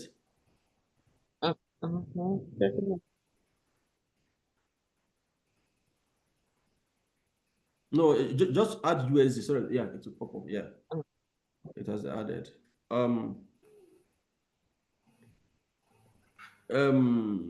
You go and add indicator to it. Okay. It's already there. Which indicator should I add? RSI is already there. Yeah. Now, from the law of RSI, Euro USD is oversold. It will rise. Okay. Wait. This Alpha trade chart is different. I think I discovered there's 40, there's 50, there's 60, there's 70, then there's 30, there's 20 on the background of RSI. So, and 30 is oversold. And this is how many hours chart? This is 1 day chart. It has not really gotten to oversold on their own chart. It's at 40. Do you understand what I'm observing? It's at 40. So I would rather say maybe they have first oversold, second oversold. 50 is at the center. The first overbought, second overbought. 60 is most likely overbought. 70 is highest overbought. I don't know how the algorithm used are detecting it, because on standard platform it shows 30 and 70, but here it shows 20, 30, 70. Maybe it could be what parameter they use. Okay, that's parameter they use here. They make it more in stages. So on the level of 14 is oversold. On the level of 40 is oversold. Then that is first oversold is 40. Second oversold, which is the proper oversold, is 70. Like if you check on the relative strength index, the bracket, the default setting is already there. So now Euro USD is at oversold zone. Certainly, it's not at overbought. It will go up. It has come to 1.36. Then if we also try to check whether it has formed support and resistance, it's most likely at the support zone. One, but let's check if it has formed any reversal pattern. I don't know. This is daily chart. This is the current chart, right? Yes, sir. It has not formed any reversal. No, there's no sign of reversal. Sign on uptrend. Rather, it has formed a reversal for downtrend, but it's actually at support zone and oversold zone. So it will definitely go up. So it will not get to 30 and reverse, because if you check the performance of this one on Alpha trade, it's not in all the cases that their indicator get to 30. If you check very well here, it is not in all. It's in few cases that you get to 30. And it's not in all that it get to 70. Now it is within the 40 area, which is the first oversold. It will rise. Ms. Antonio, Euro USD will rise. We'll be able to analyze it offline. I would critically look into it and call our currency analyst to know the possible point to buy again on the euro. But it will definitely rise. Definitely it will rise. You know one thing, the dollar is having news. I think tomorrow they have unemployment claim. I don't know. That may be one of the reasons the dollar is still nagging. They're still claiming strong head. So it may most likely rise because it's presented a good opportunity for buying. Any question? Or have I answered your question clearly? Yes, the further analysis will be appreciated. Yeah, I will give the more analysis, but just take note that euro is at oversold. Now, what makes a trader to trade and still lose is the risk management, and how he's able to place that trade. Sometimes you may be at the right position and still lose money because of those risks. Probably by the time the analysis will have triggered, you have already have some losses that is beyond what you can bear. Then you will most likely close the trade. That's one of the reasons why when I'm trading, I like to extend my risk, giving the market a chance to rebound, because it does not always rebound at a particular spot. How many minutes are we going to break? This is 10:20, 10:17, 12:17. Can we go on 30 minutes break? Okay, sir. Come back by, can we come back by 2:45? Sorry, 12:45? Okay, sir. Okay, sir. Okay, Ashe is fine. So exactly by 12:45, we'll come, then we'll analyze the inventory report and most likely place trade if we get good opportunity now. Then if we are trading with us on inventory, then we'll follow it up on chat, on live chat, because we are not going to be on this session till 3:30. We're ending by 2. So let's go on break now. Once we come back, we continue. Okay, so welcome back. So yesterday we had opportunities available. We had on US card. We emphasized that you should buy US card. Immediately the PPI came down. I don't know how many people of us that bought the market. So this is where it is today. If you have bought it, obviously you're on profit. Then we emphasize that you should buy. There's another one we say you should buy. We should buy Euro card. We say you should buy Euro card. That was yesterday. If you have bought it, it was here. It was if you have bought it, it could have made probably be on profit. We also emphasize that you should buy card JPY. I don't know how many people that bought it. This is where it is now. So if you have bought it, you'll be on profit. Then we emphasize that you should buy. There's another one we should buy. I think JBP card. There's somebody that I think JBP card was one of them.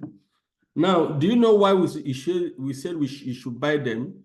Despite that we had a news on Canada yesterday about the CPI. Why was because when that news came out, let me use USD card. Where is it? USD card. Where is it? When it came out, this was the market. This was where the market is. As it came out, it had a very sharp drop. It just dropped to this point. Immediately went up. So immediately it dropped. I know that support and resistance was also in force around 136, 178. We just know that this market had a sharp drop and it quickly reversed. It means the effects of the news will not last for a long time. So because of that, we said, no, there's an issue selling USD card because of the report that came back, because the market did not just have a stable fall, like, you know what I mean? It just dropped within, like, let's say 5 minutes, then and went back. From there, you could perceive that, oh, this is what just happened. The news came out in the favor of Canada, but it just happened at reverse.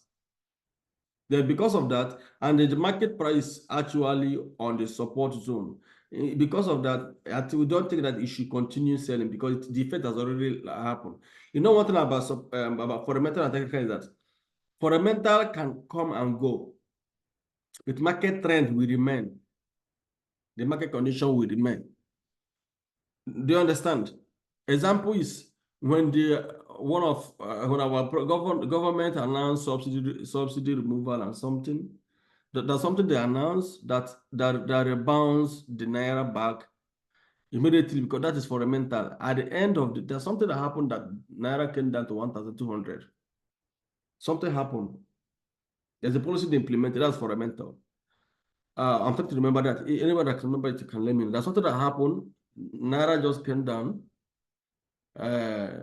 to 1,200. That's fundamental. But based on the trend, economically, there's no way of sustaining it. Then the market started going back to where it's supposed to be. That's where it's supposed to be.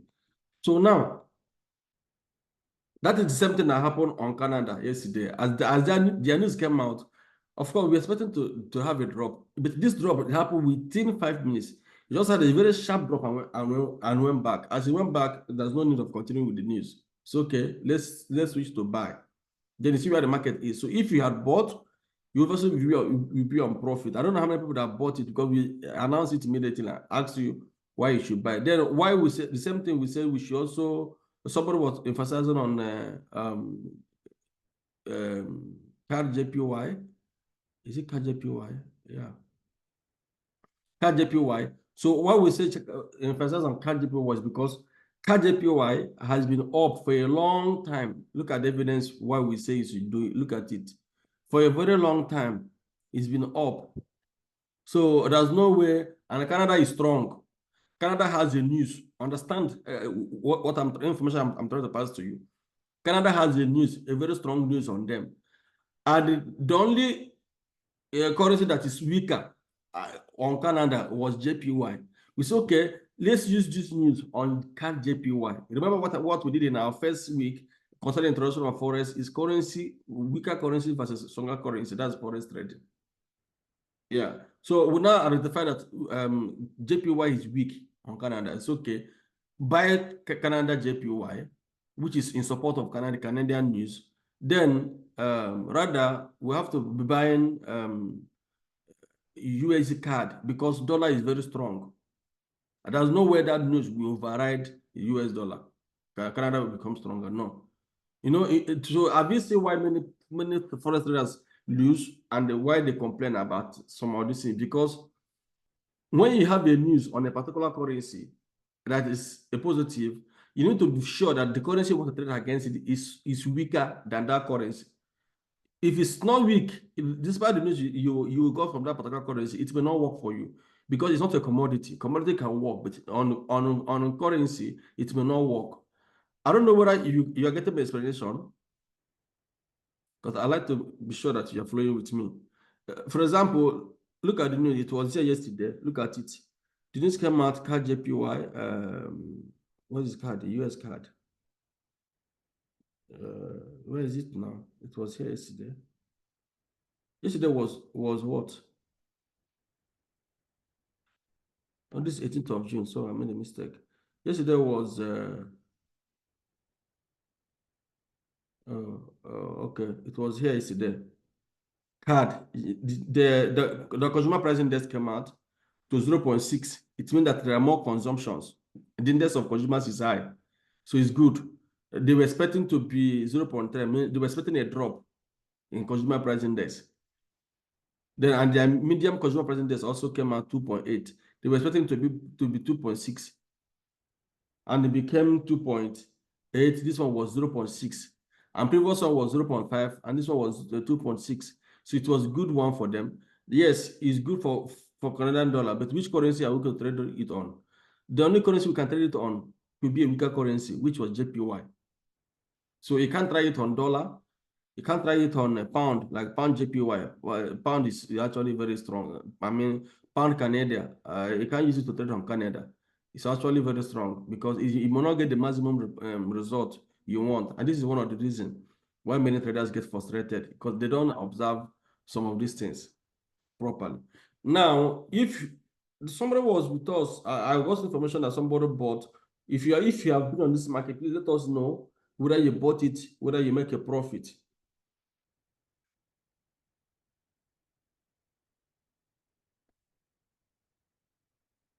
So if you're not trading, it's up to you. It's not more our fault because we are trying to assist as much as we can. If you didn't trade them, these are the areas where you can make profit despite whatever thing we are teaching.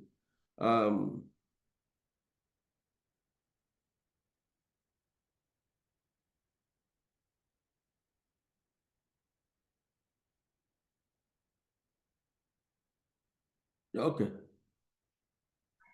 Probably no one traded it. So now we have another opportunity. I'm actually looking for a call in oil. Sorry? Sorry, sir. I'm actually looking for a call on oil, sir. Of course, we are going there. We're trying to make a review of what happened last That's why yesterday. that's why I'm not trading the currency. That's why I'm not trading the currency. I just want to do the oil. Then okay, fine. Then on Euro USD, we have an analysis on it. That was a buying analysis. It has not moved, but it is definitely going to move. Definitely. Now, it has created another form of strength for buyers because the price has dropped back to 1.06. On Monday, it moves, came back again. So now, on this note, we have to buy again. But tomorrow, there's unemployment news coming up on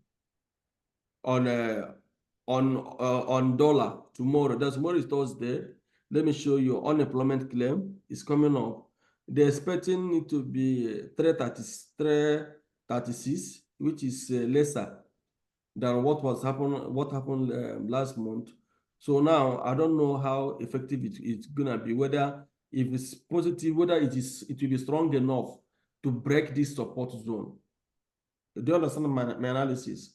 But even at that, despite the news, the price is very much okay for buyers. If you are not buying it, either we hold on. Like tomorrow, even if the news come out to favor dollar, we have to be very cautious in buying euro dollar at this price, because there are a lot of technical indication indicating that it will soon rise.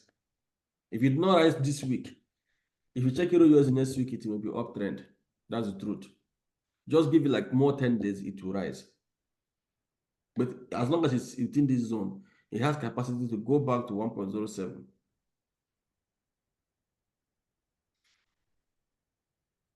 Now, if you are not trading them, it's still very much valid from what we are doing. We did analysis on gold. Gold was last week, Tuesday. We analyzed then it went up. Probably someone that bought must have closed. I don't know whether he closed it. I didn't trade on gold. Now it has come down to this point again within this area. But you know one thing about gold?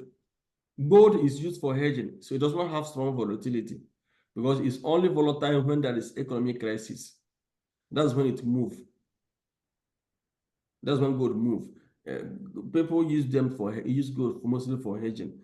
And if you're expecting gold to fall, it will be difficult. Gold may not fall. So always be positioning to buy gold. Always have more chances of buying gold, especially when you notice a little dropped on gold. Please notify when to buy Euro USD. Okay, yeah, I've said that again. Now, using support and resistance and pivot point analysis we did, Euro USD is good to buy at this point. This is first buying entry. It's not the second one. First buying. But one thing we have now is that the dollar is having a news tomorrow. Remember, news must not favor dollar. The news can be negative. Look at it. The euro here is on a strong support. Yeah, using this is, I think, Bollinger Band. This Bollinger Band indicator is also indicating the same thing. It's on a strong support. So buying euro USD here, you can set up a stop loss, maybe 1.0630. I don't know your level of risk. Risk matters to us, so that you won't panic even if it drop. Even if it drop, here is also another powerful zone of buying euro. It is 1.06 and 1.05. It's powerful area of buying euro. Euro have chance of going up than falling more. It can only break this support if tomorrow the fundamental it become more stronger on dollar.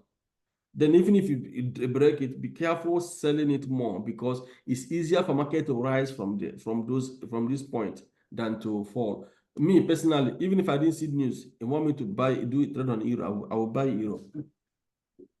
I will first of all place my first buy, set up my stop loss within this point, then, or I can leave my stop loss if it's my first entry.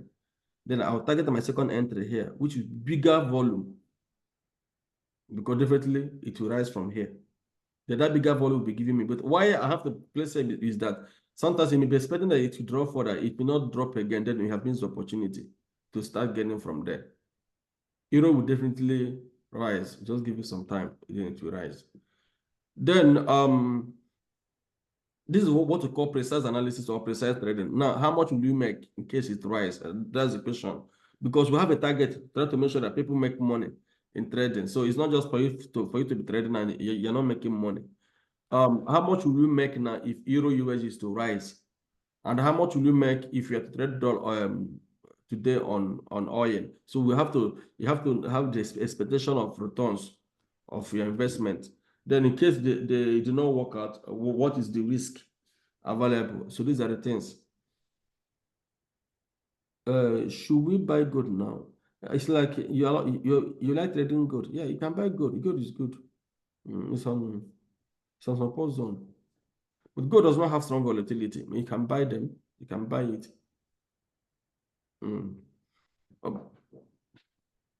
Then today is the bigger day for oil.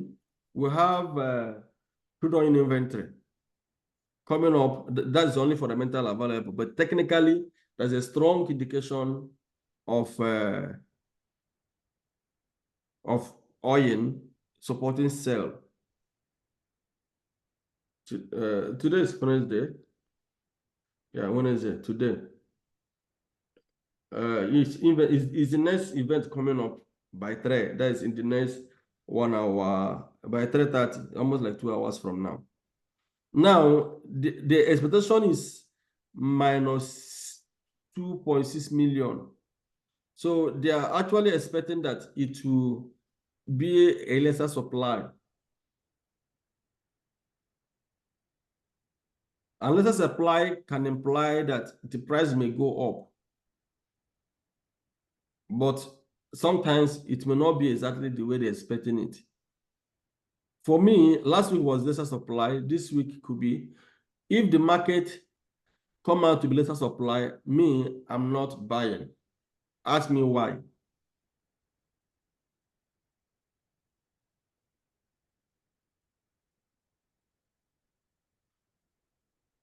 You need to know why I'm not buying. Why? This thing has come in. Sorry? I think it's because the oil is at a resistance area where people are expecting to descend. Yes, it has got to resistant area, 1. It has also formed a reversal pattern, 2. The indicators we use today to make analysis, see that they are also pointing overbought and high price and whatever. And 3, there's no fundamental, no crisis or no fundamental of oil that push oil high. So mostly crisis. There's we have not had anything happen in the world today concerning Wahala. You know what I mean? And there's no fundamental supporting it apart from this thing. So now, if the price, sometimes that may even be the reason why it's going up now, so that they will have more reason to fall it. That's how market manipulators work. Probably they know that the supply may be less. Okay, let them buy a little. Since supply is less, let them buy now. But most traders won't like to buy at a higher price because they will lose. Even those buying it at the spot. So it has started forming a resistance zone, small. Since you get to this point, it began to fluctuate. Remember what you thought about these things. Anytime you see the market begin to fluctuate, it's not going up. It's bound to form resistance, which is obviously happening. And when it's happening, it's bound to reverse. You see this thing that's happening here may crash oil. So if you want me to, as I speak to you, I've already placed a sell. This sell I placed here is to monitor the trend. Let me show you. I placed a sell here. I don't know whether have I closed it. No, of course I can't close it. I placed a sell here to monitor the trend already on oil. I placed a sell yesterday to place a sell, and we gain that market and leave it. There was time we talk about sharp drop. Then I will have placed another sell here. Then if the inventory come out to be oversupply, like more supply, we place more bigger sell. Then if you come out to be that there's lesser supply and it go up, we are not buying. We allow you to move up. It can move to second resistance, then we can consider selling. Do you understand? So if you sell here at 81.42 on oil, and this market dropped, it may drop up to 200 pips. I think Vitalis here or not, you can be able to attest how the fall used to be. It can fall more than 100 pips. Yes, sir. Yeah. So let's say from 81 point. Sorry. I think it could be heading to the next support. Yes. It could be heading to maybe 74, 75. Yeah. Understand, it can take 2 weeks to happen. Which I'm trying to talk about those people who are new traders. This thing we're talking about does not just happen instantly. We can place a selling now, it will be dragging as if it's buying. It's not buying anything. Only if you wake up maybe on Monday or something, you see a very serious drop. So somebody said I'm selling at 81.01. Yeah, it's fine. It's fine. You're still at the right place. Just leave it and hold it down. You are in a good position if you're selling oil. We're not lying to you. We have some fact to support it. Then if you move up to 83, I will sell again. Or 82, I will sell again. Then and now leave it there. So let's say now if it started dropping from 81 from this price to, let's say we get to 79, there's 79, and you are holding like, let's say 89.43, 79.43, 80.43, that would be 100 pips. That will give you $100 on $1 movement. Then 79.43 will give you $200. That's how to make money in trading. It give you $200.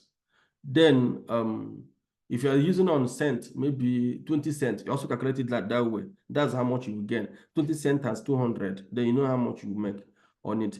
Then if you are on high bigger volume, like standard contract, like one lot size, which is like $10 movement, and it dropped to 200 now, it will give us $2,000 profit here. That is certain. That is certain. That's how much you give. If God help us, it goes to 300. We are cashing up to $3,000 profit on that volume. Then if you are on a bigger account where you're making more than $10 per profit, maybe you're making about $50. Also calculate it that way. Goyen has capacity to give you a lot of money in coming days. He has capacity to give you a lot of money on sell side in the coming days. Then but remember, and also remember to avoid over trading. When you place trade, place only two. First support, first trade and second trade. Do you understand? So exactly by 1:30, by 3:30, the report will be out. We can share it. But like I said, this is my own suggestion. If you come out to be buy, don't be too excited to buy. Even if you buy, you can buy quick and leave, because it has capacity to reverse. Very big capacity to reverse back. Then if you come out to be oversupply, it's a good thing for us. Then we'll be able to make more money. Okay, so let's check those indicators that we analyze on overbought and oversold. Why I prepare to take your question. We analyze oversold. We discuss about, is it one of the indicators we discussed was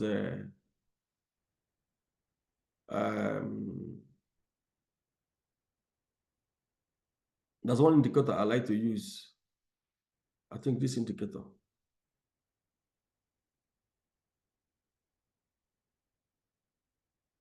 Okay, this one, yeah. So as you can see, it's not this indicator, not this one. But there's another one I like to use. It's falling, but it will fall more. This CCI. No, there's one indicator we use in our previous class, in our slide that time. I will remember it. I like that indicator. Let me go back to that slide. I like that indicator.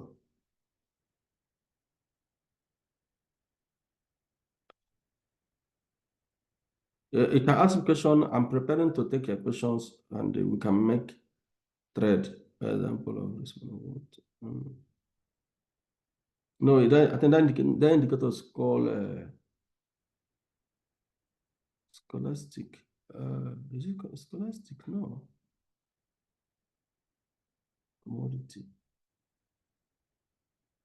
Okay, it's actually this one. Yeah, it's scholastic. Yeah, it's this one.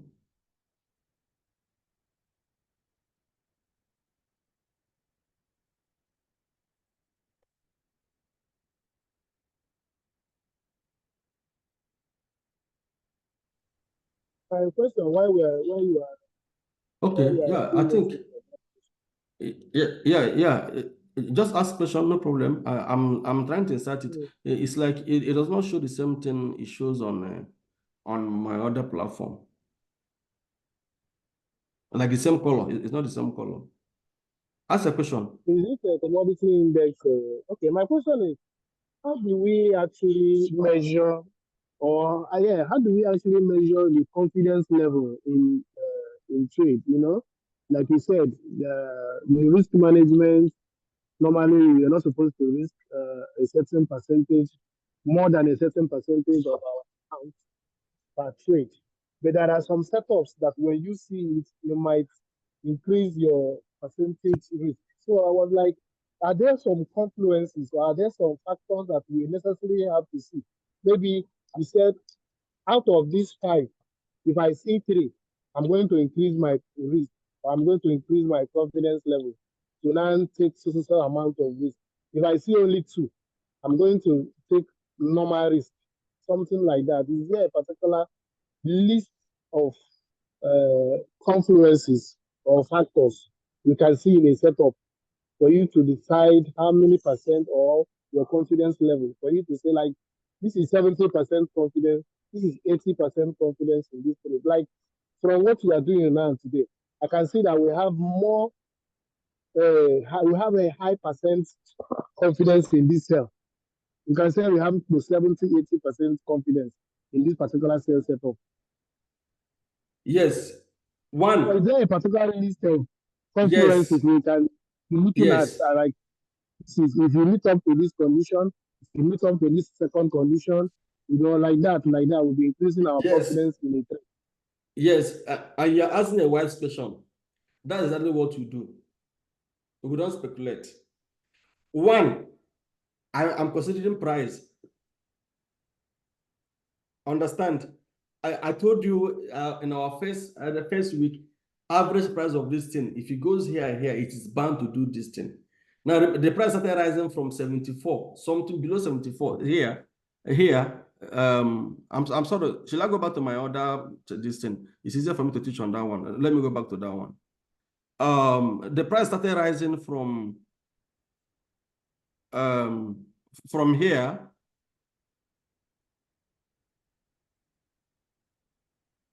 I'm sharing the screen, don't worry. Here. So price started rising from here on oil from 72.44. Do you understand? I don't know who asked me that question, so I can call you by your name. Yes, from here, okay, Vitalis. So from 72.45 started rising. From here, it rose now to 81. 72 to 81, almost going to 82. That's a 1,000 pip movement. And I told you initial time that when you want to identify opportunities, try to know the trend, the performance of oil. Since pandemic, oil does not reverse in 200 pips. It doesn't always reverse. It always hit 500 to 1,000 before it talks of reversing. Then also check when it fell from here to this point. Do you understand? Now, that first observation has been met. Two, it has formed a reversal point. Then three, from today, you see that it's already overbought. Do you understand? Another fundamental we should take, another one is taking a fundamental. Obviously, there's no fundamental to confirm now that this thing is going to have to work, but based on the market trend, there are three factors that is obviously showing that this market is going weak on buy. It will drop. Do you understand my factors now? If it's not strong enough, then you can let me know. One, the price action, it has gone a very much bigger from where it used to be. Two, it has formed a reversal signs that this thing is going to reverse. Three, it is already at overbought position. I don't know if you can see my screen because it's showing here not responding. Can someone hear me? Okay, maybe it's my it's my Chrome. It's showing it's loading. Now that is the thing. So that's another thing I'm supposed to show you. Do you know that when this market was here, we made a lot of profit? As we saw it here, from here, we made a lot of profit because what we did was we just bought with bigger volume. But the higher the price, the higher you buy with bigger volume. So you sell with bigger volume. The lower the price, the more you buy with bigger volume. So it's becoming difficult for oil to break 81.90 or let's say $90 per price. Sorry, $82 per price. But now that one does not mean that if you're increasing, you're confident that you should also increase your risk, unless if you're determined to take the risk. Of course, if you want to make big money, you have to take the risk. That's the truth. But if the money is too important to you, don't take the risk. Like I can tell you now, the volume we are using to buy oil, to sell oil today is bigger volume than the one we used before, because of the where we are seeing it now. And if God helps, it dropped according to our analysis. By next week, we'll be on a good profit.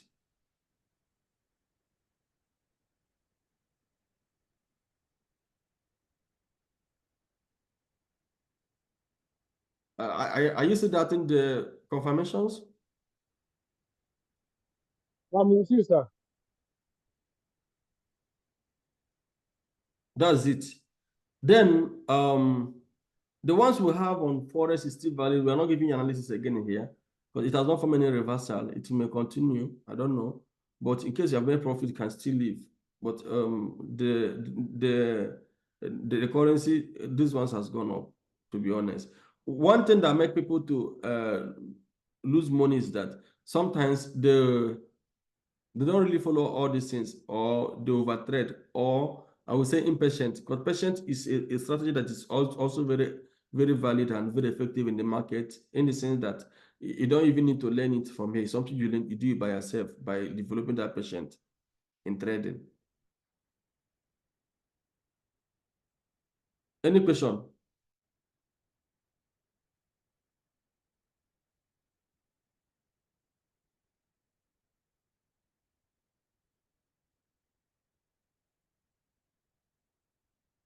This class is very biased today, more than ever.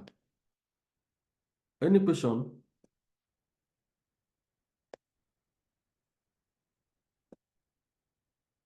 Yes, sir. Yes, sir. You are fine. What of others?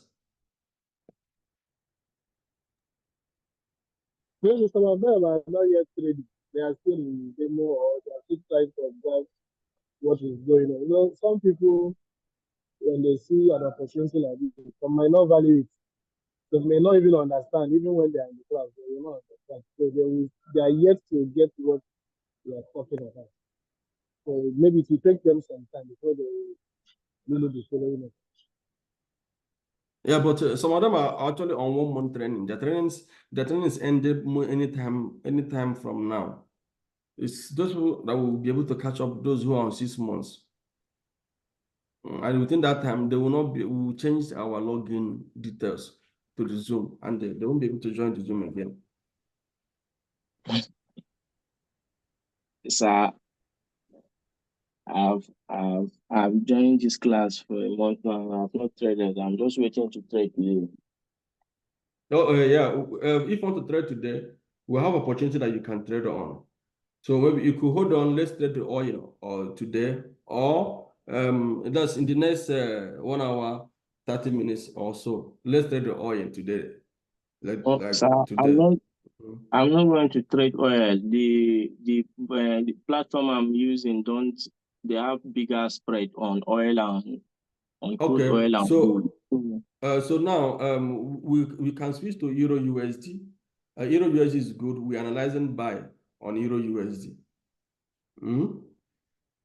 Yeah, because of some factors. We are analyzing buy on Euro USD. And we had a buy on US Canada yesterday. This US Canada, let me check it on daily. It is still showing a sign of Let me check it on daily. This US Canada is mostly going to rise more. Yeah, because it just, you can see it just started rising. US CAD. Let me get another one for you. No, don't trade on it. Don't buy US CAD. Because I think you are just starting. You could also now, you want something that can give you quick profit. So what I'll give you, you can buy now. I have chance of making profit is this one.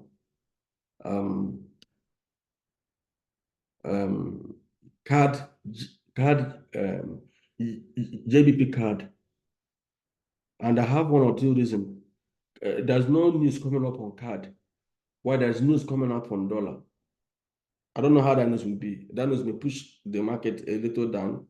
That one, but this one now, here, USD card, card JPP is good. When you place a buy, let's say assume you have like $500 account, and your risk is you want to make like maybe 20 cents per movement. If you buy it from here,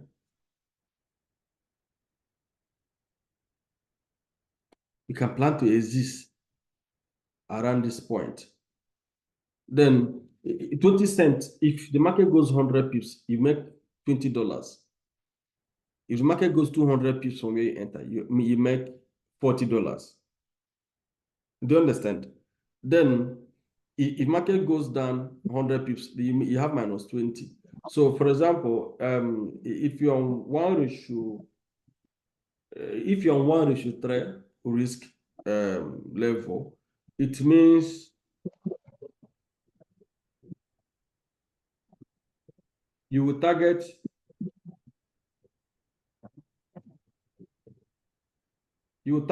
50 pips stop loss and 150 pips take profit. You don't understand? 50 pips stop loss and 150 pips take profit, which is 50 pips will be from here. Yeah, it will be around 1.72499. It will be around, and on 150 pips will be around 1.74. 1.74636 will be around 150 pips. Remember, if you place this trade now, doesn't mean that it must gain now. It can take a couple of days to gain, but you are in a right trade. You are in a right trade. Do you understand? Then anybody who want to copy the trade can still copy, but take note. So if you place on it, remember your margin. You just hold on. You have to gain the market before you place another one. I mean, you leave. Even if it dropped to another support zone, then we can use another volume to place another trade. But a trade has to gain before you leave the market, as long as it's within your risk. Some of us who are trading with small money, our risk is high, then it can be able to sustain and make money from the market. Now, how do you do that? You go to your trade and place trade here, and use those parameters. It's good. Euro USD is also good, but we may have to hold on to see a proper reversal sign on euro before we trade it, because there's a news coming up on euro dollar, on dollar tomorrow. Unemployment claim is a strong economic indicator.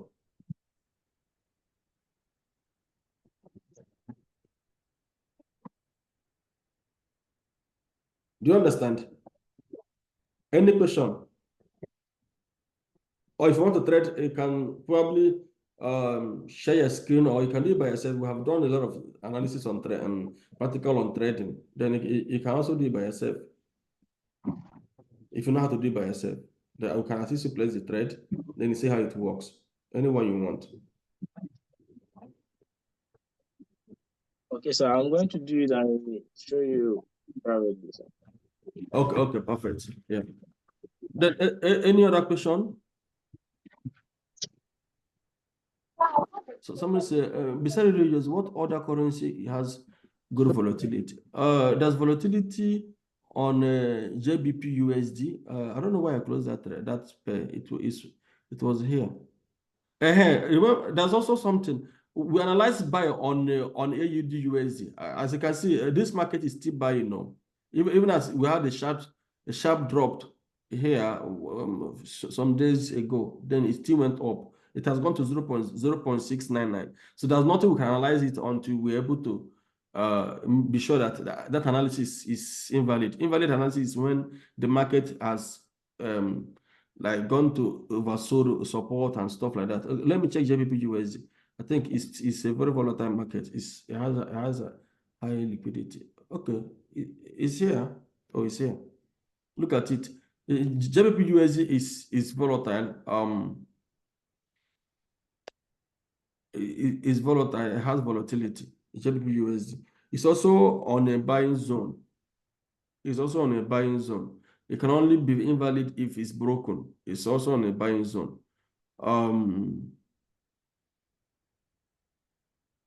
Which other one? I don't know whether we analyze this market. Something happened that made me to bring this chart here. Possibly, it could be buy. I don't know what made me to bring this chart. This USD chef. USD card has volatility as well.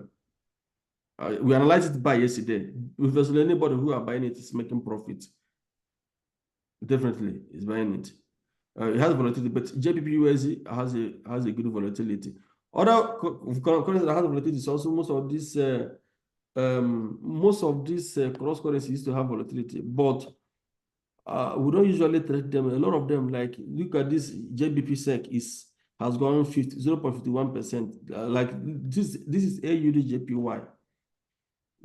Let me check it. The AUD JPY, okay, has been up for a long time. It's something happening on Canada. It's happened to a JPY. Obviously, JPY is weak, obviously, because almost all the currency paired with JPY is dominating. For a long time now, it's been up. Obviously, it's weak. Let me check. So some of this currency pay, like this is, which currency is this one? Some of them are used to go very high volatility. This is AUD NZD. It's also high volatility today. Wow, this is what is happening here. It has even seriously gone up massively. This AUD NZD. Wow. What I will do, I will take time to research on so many other pairs that has big volatility. Okay, this one doesn't have a chart. I could have opened the chart. This one has gone massively up. If you have a question, just let me know. I'm waiting to answer a question before we close.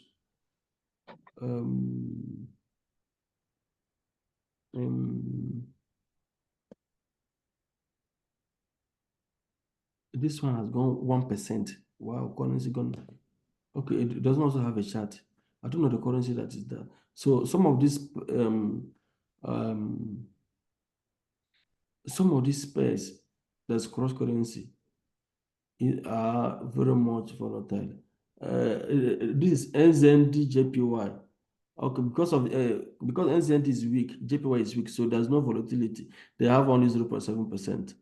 Weak and weak doesn't work. What can work? Look at Chef JPY. Chef is even stronger than JPY.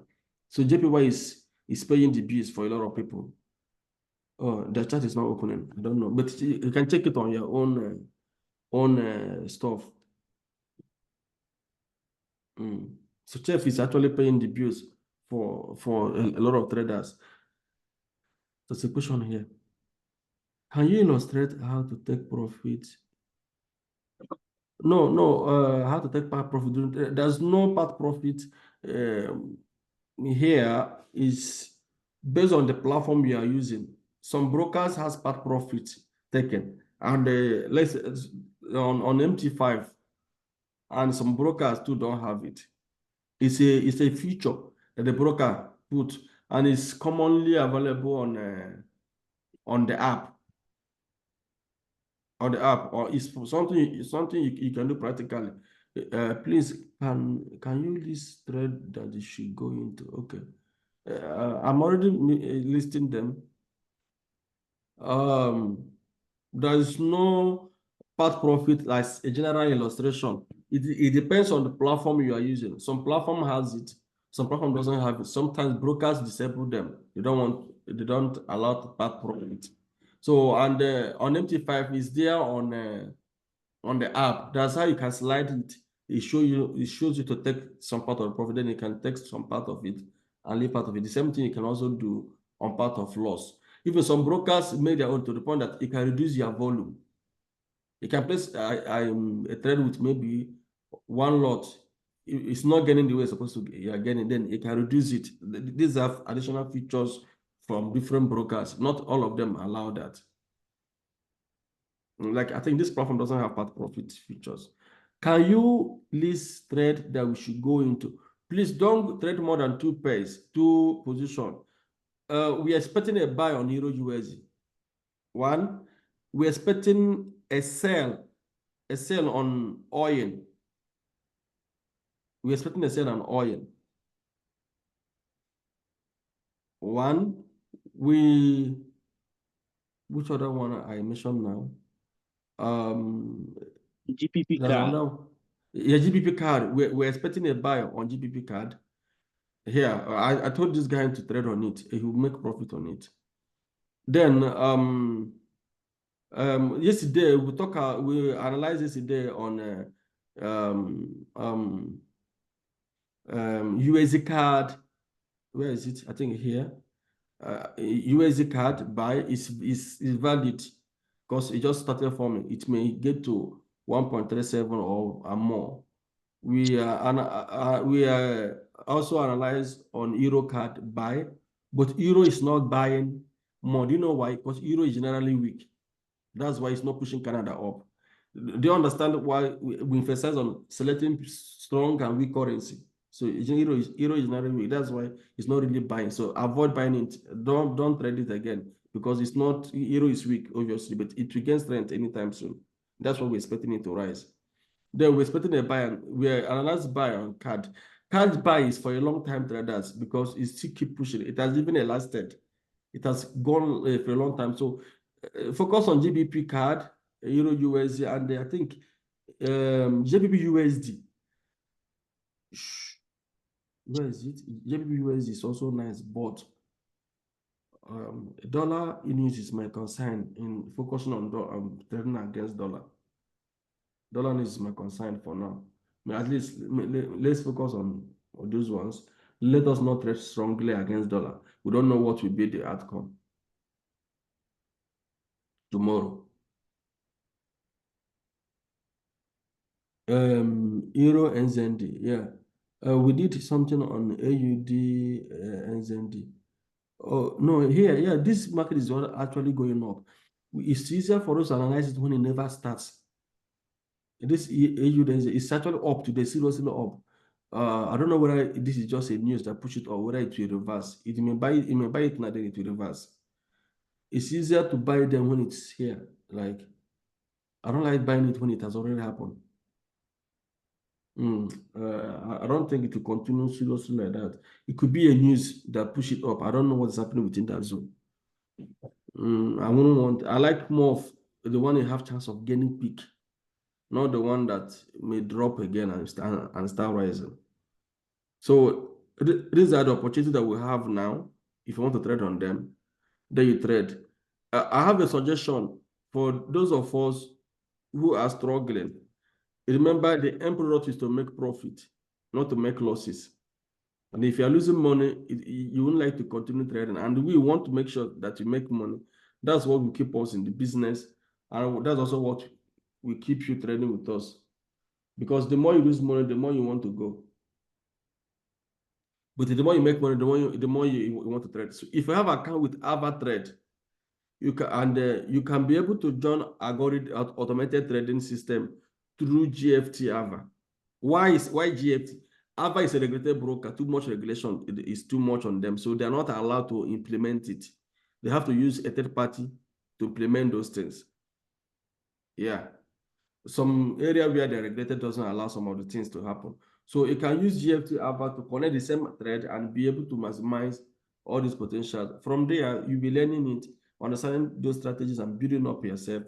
And at the end of the day, you may profit. And we have gotten a very nice deal for people who are using Alpha on GFT. They're not charging them performance fee. Any of our students now are withdrawing all their profit from them 100%. Remember, your money is not with them. Your money is with Alpha Trade. You can use their technology to trade.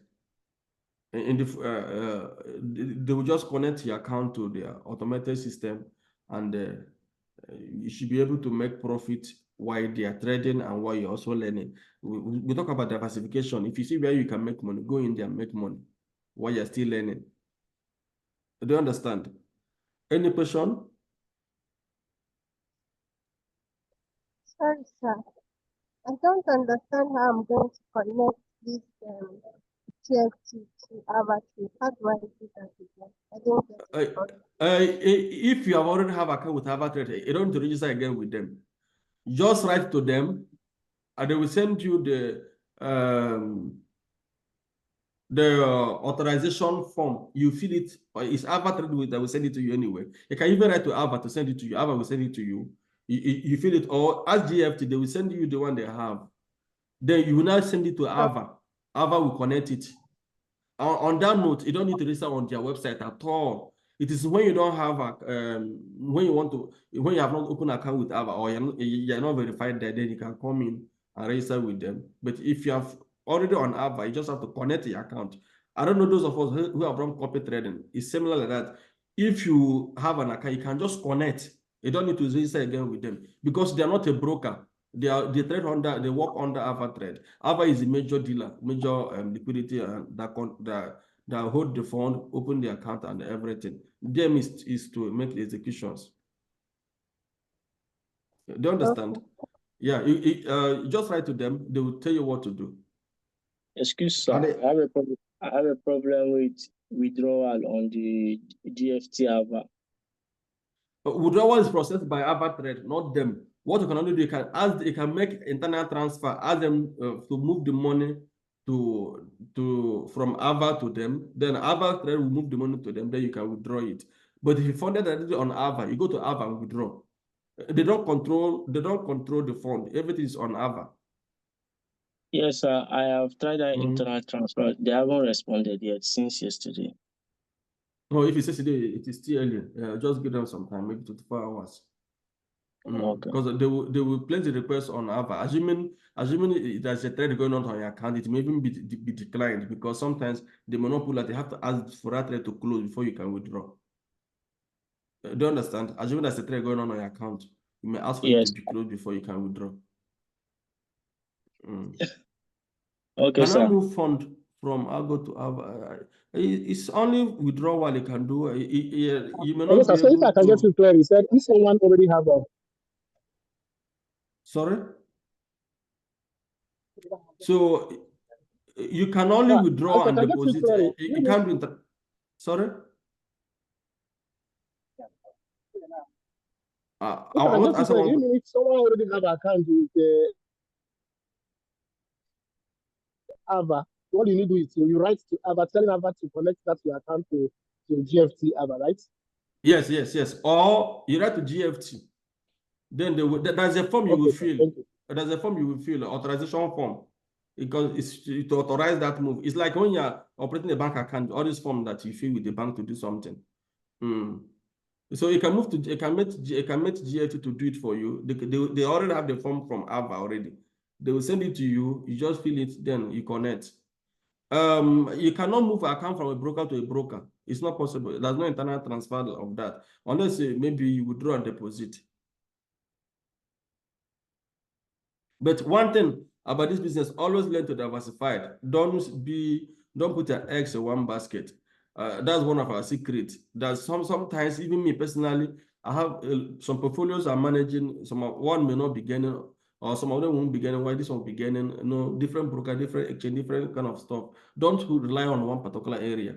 It will not be possible because diversification is one of the ways to manage your risk. Please, let me say it clearly. Anybody who are learning with us, please don't trade until you ask you to trade. And don't trade those instruments we are asking you to trade. If you trade them, let us know that you're trading them. And then make sure your risk matters, because it's difficult for us to define your risk for you. Because we don't know much about how you got your money, what that money is spent for. Well, if you can take the risk we are taking, all this matters to us first. Then it will help you not to overtrade. Then it will also help you to maintain stability until you make profit. Our joy is for you to make profit. Obviously, you know that one. Because when you lose money, you didn't lose it to our pocket. It's also all this liquidity that have gained and brokers have gained. Why you are at loss? And again, over trading, you're only making profit for brokers. That's the truth. Giving them commission. You need your own profit by staying on trade until that trade again. Then that's your own profit. Yeah. So it's almost 1 minute to 2 o'clock. If you have anything you want to ask me now, you ask me by 3:30. I will come back again and let you know. If I'm chance, I may be back again on this Zoom. You can connect. I will just put it live in case you want to talk to me directly. You could just talk to me immediately. I may just on the Zoom if I'm a chance, but if I'm not chance, I may not on it. So by 3:30 or 3:15, I will give you update of what is happening in the oil. If you want to sell with us, you sell it. But if it's buying, then we can know whether we should change our mind and buy. But for now, that is the current opportunity that's coming up, flowing with those ones we have given to you.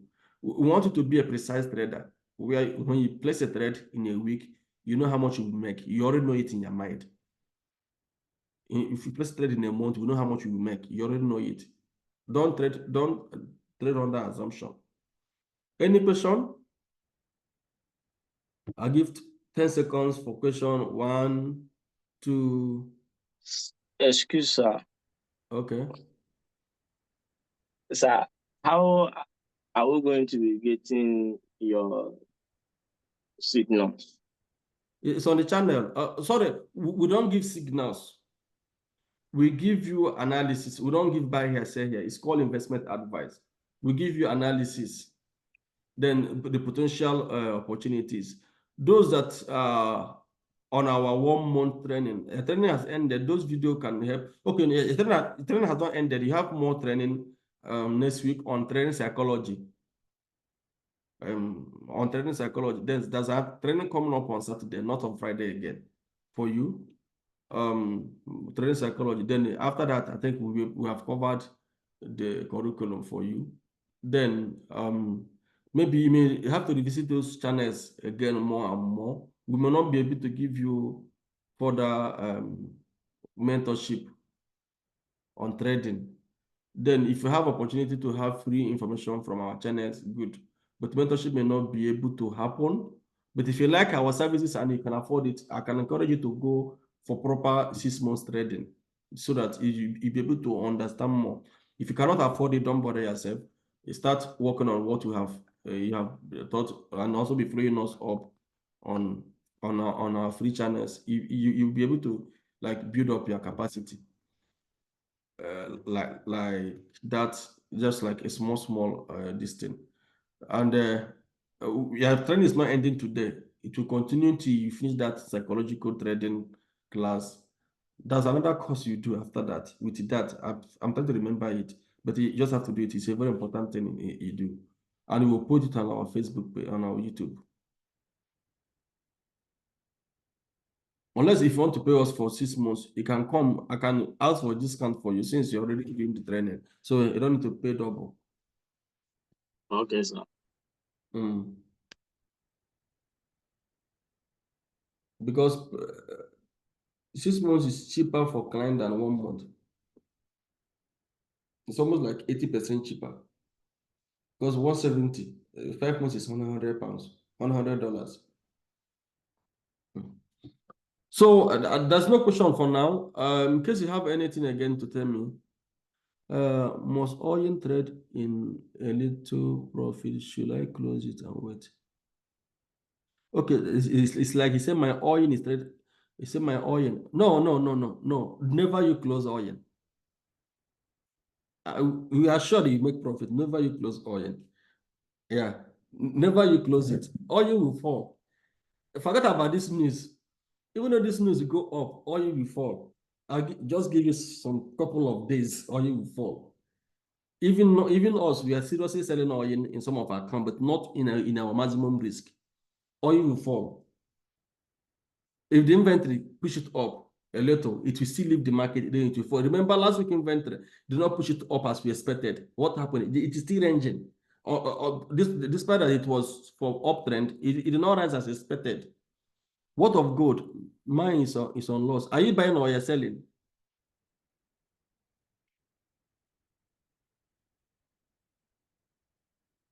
Okay, if you are trading and you are losing money, you share the screen with us on chat. That's how we call it risk recovery strategy. We'll be able to analyze it first, trying to know how you will recover. I mean, from that loss, I'm selling oil and gaining. Yeah, no problem. Leave it. If you're getting, don't close your profit.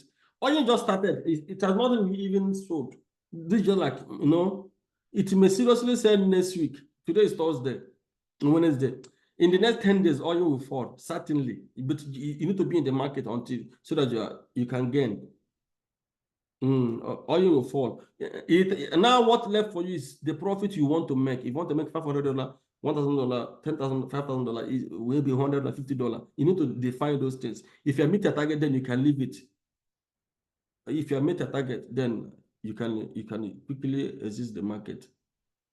Some of our accounts, we are trying to make almost like $200,000 on it, just on oil dropping. Can I add another step? We cannot say yes or no. It is based on your risk. We have emphasized on risk management based on your risk. That's how you can add more or no. So we need to be sure. Even when you put a stop loss, how much outcome will it be? We need to decide those things before you go in, so that it will be easier for you to allow it. You can't just trade without following those things. Otherwise, it will be difficult for you to have a proper outcome. It's based on your risk. If your risk is okay, good. But if you have been elapsed, leave it. Also check your stop loss. You have to go with your risk.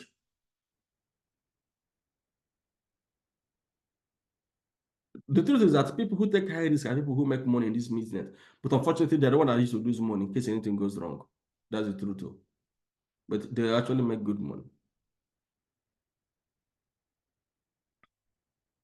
Again, taking high risk is not over trading. Taking high risk is like maybe you can find an opportunity and just one or two opportunities and trade on it. That's how to make money. Don't over trade. Don't trade on a general note. That is not risk. That is not even taking high risk. I call it over trading. So you could get a good opportunity that will work for you, then you can increase your risk and make that money immediately. Not by trading on multiple at the same time, because you may have chance of not gaining in all of them. So who said he's buying oil, he's selling gold? I think if you're selling gold, you can share those screen with us privately. We can check what is happening. We can analyze it. If it's something you have chance of gaining, we can discuss it with you. You may gain it, you should just leave it, or we can find another option where you will be able to gain. For now, gold we buy, but not today or anytime. Gold we still go up. It will definitely go up. I'll spend 6 minutes of your time. I think I have to end now. If you have any other question, let us know, and I wish you guys all the best. Thank you. Our next class is on Saturday, right? Yes, we have class on Saturday on investment banking. It's supposed to be on Friday, but we were asked to move it on Friday to Saturday. So we announced it to be on Saturday on investment banking. It's another advanced level of it. And you need it to understand more what we are doing.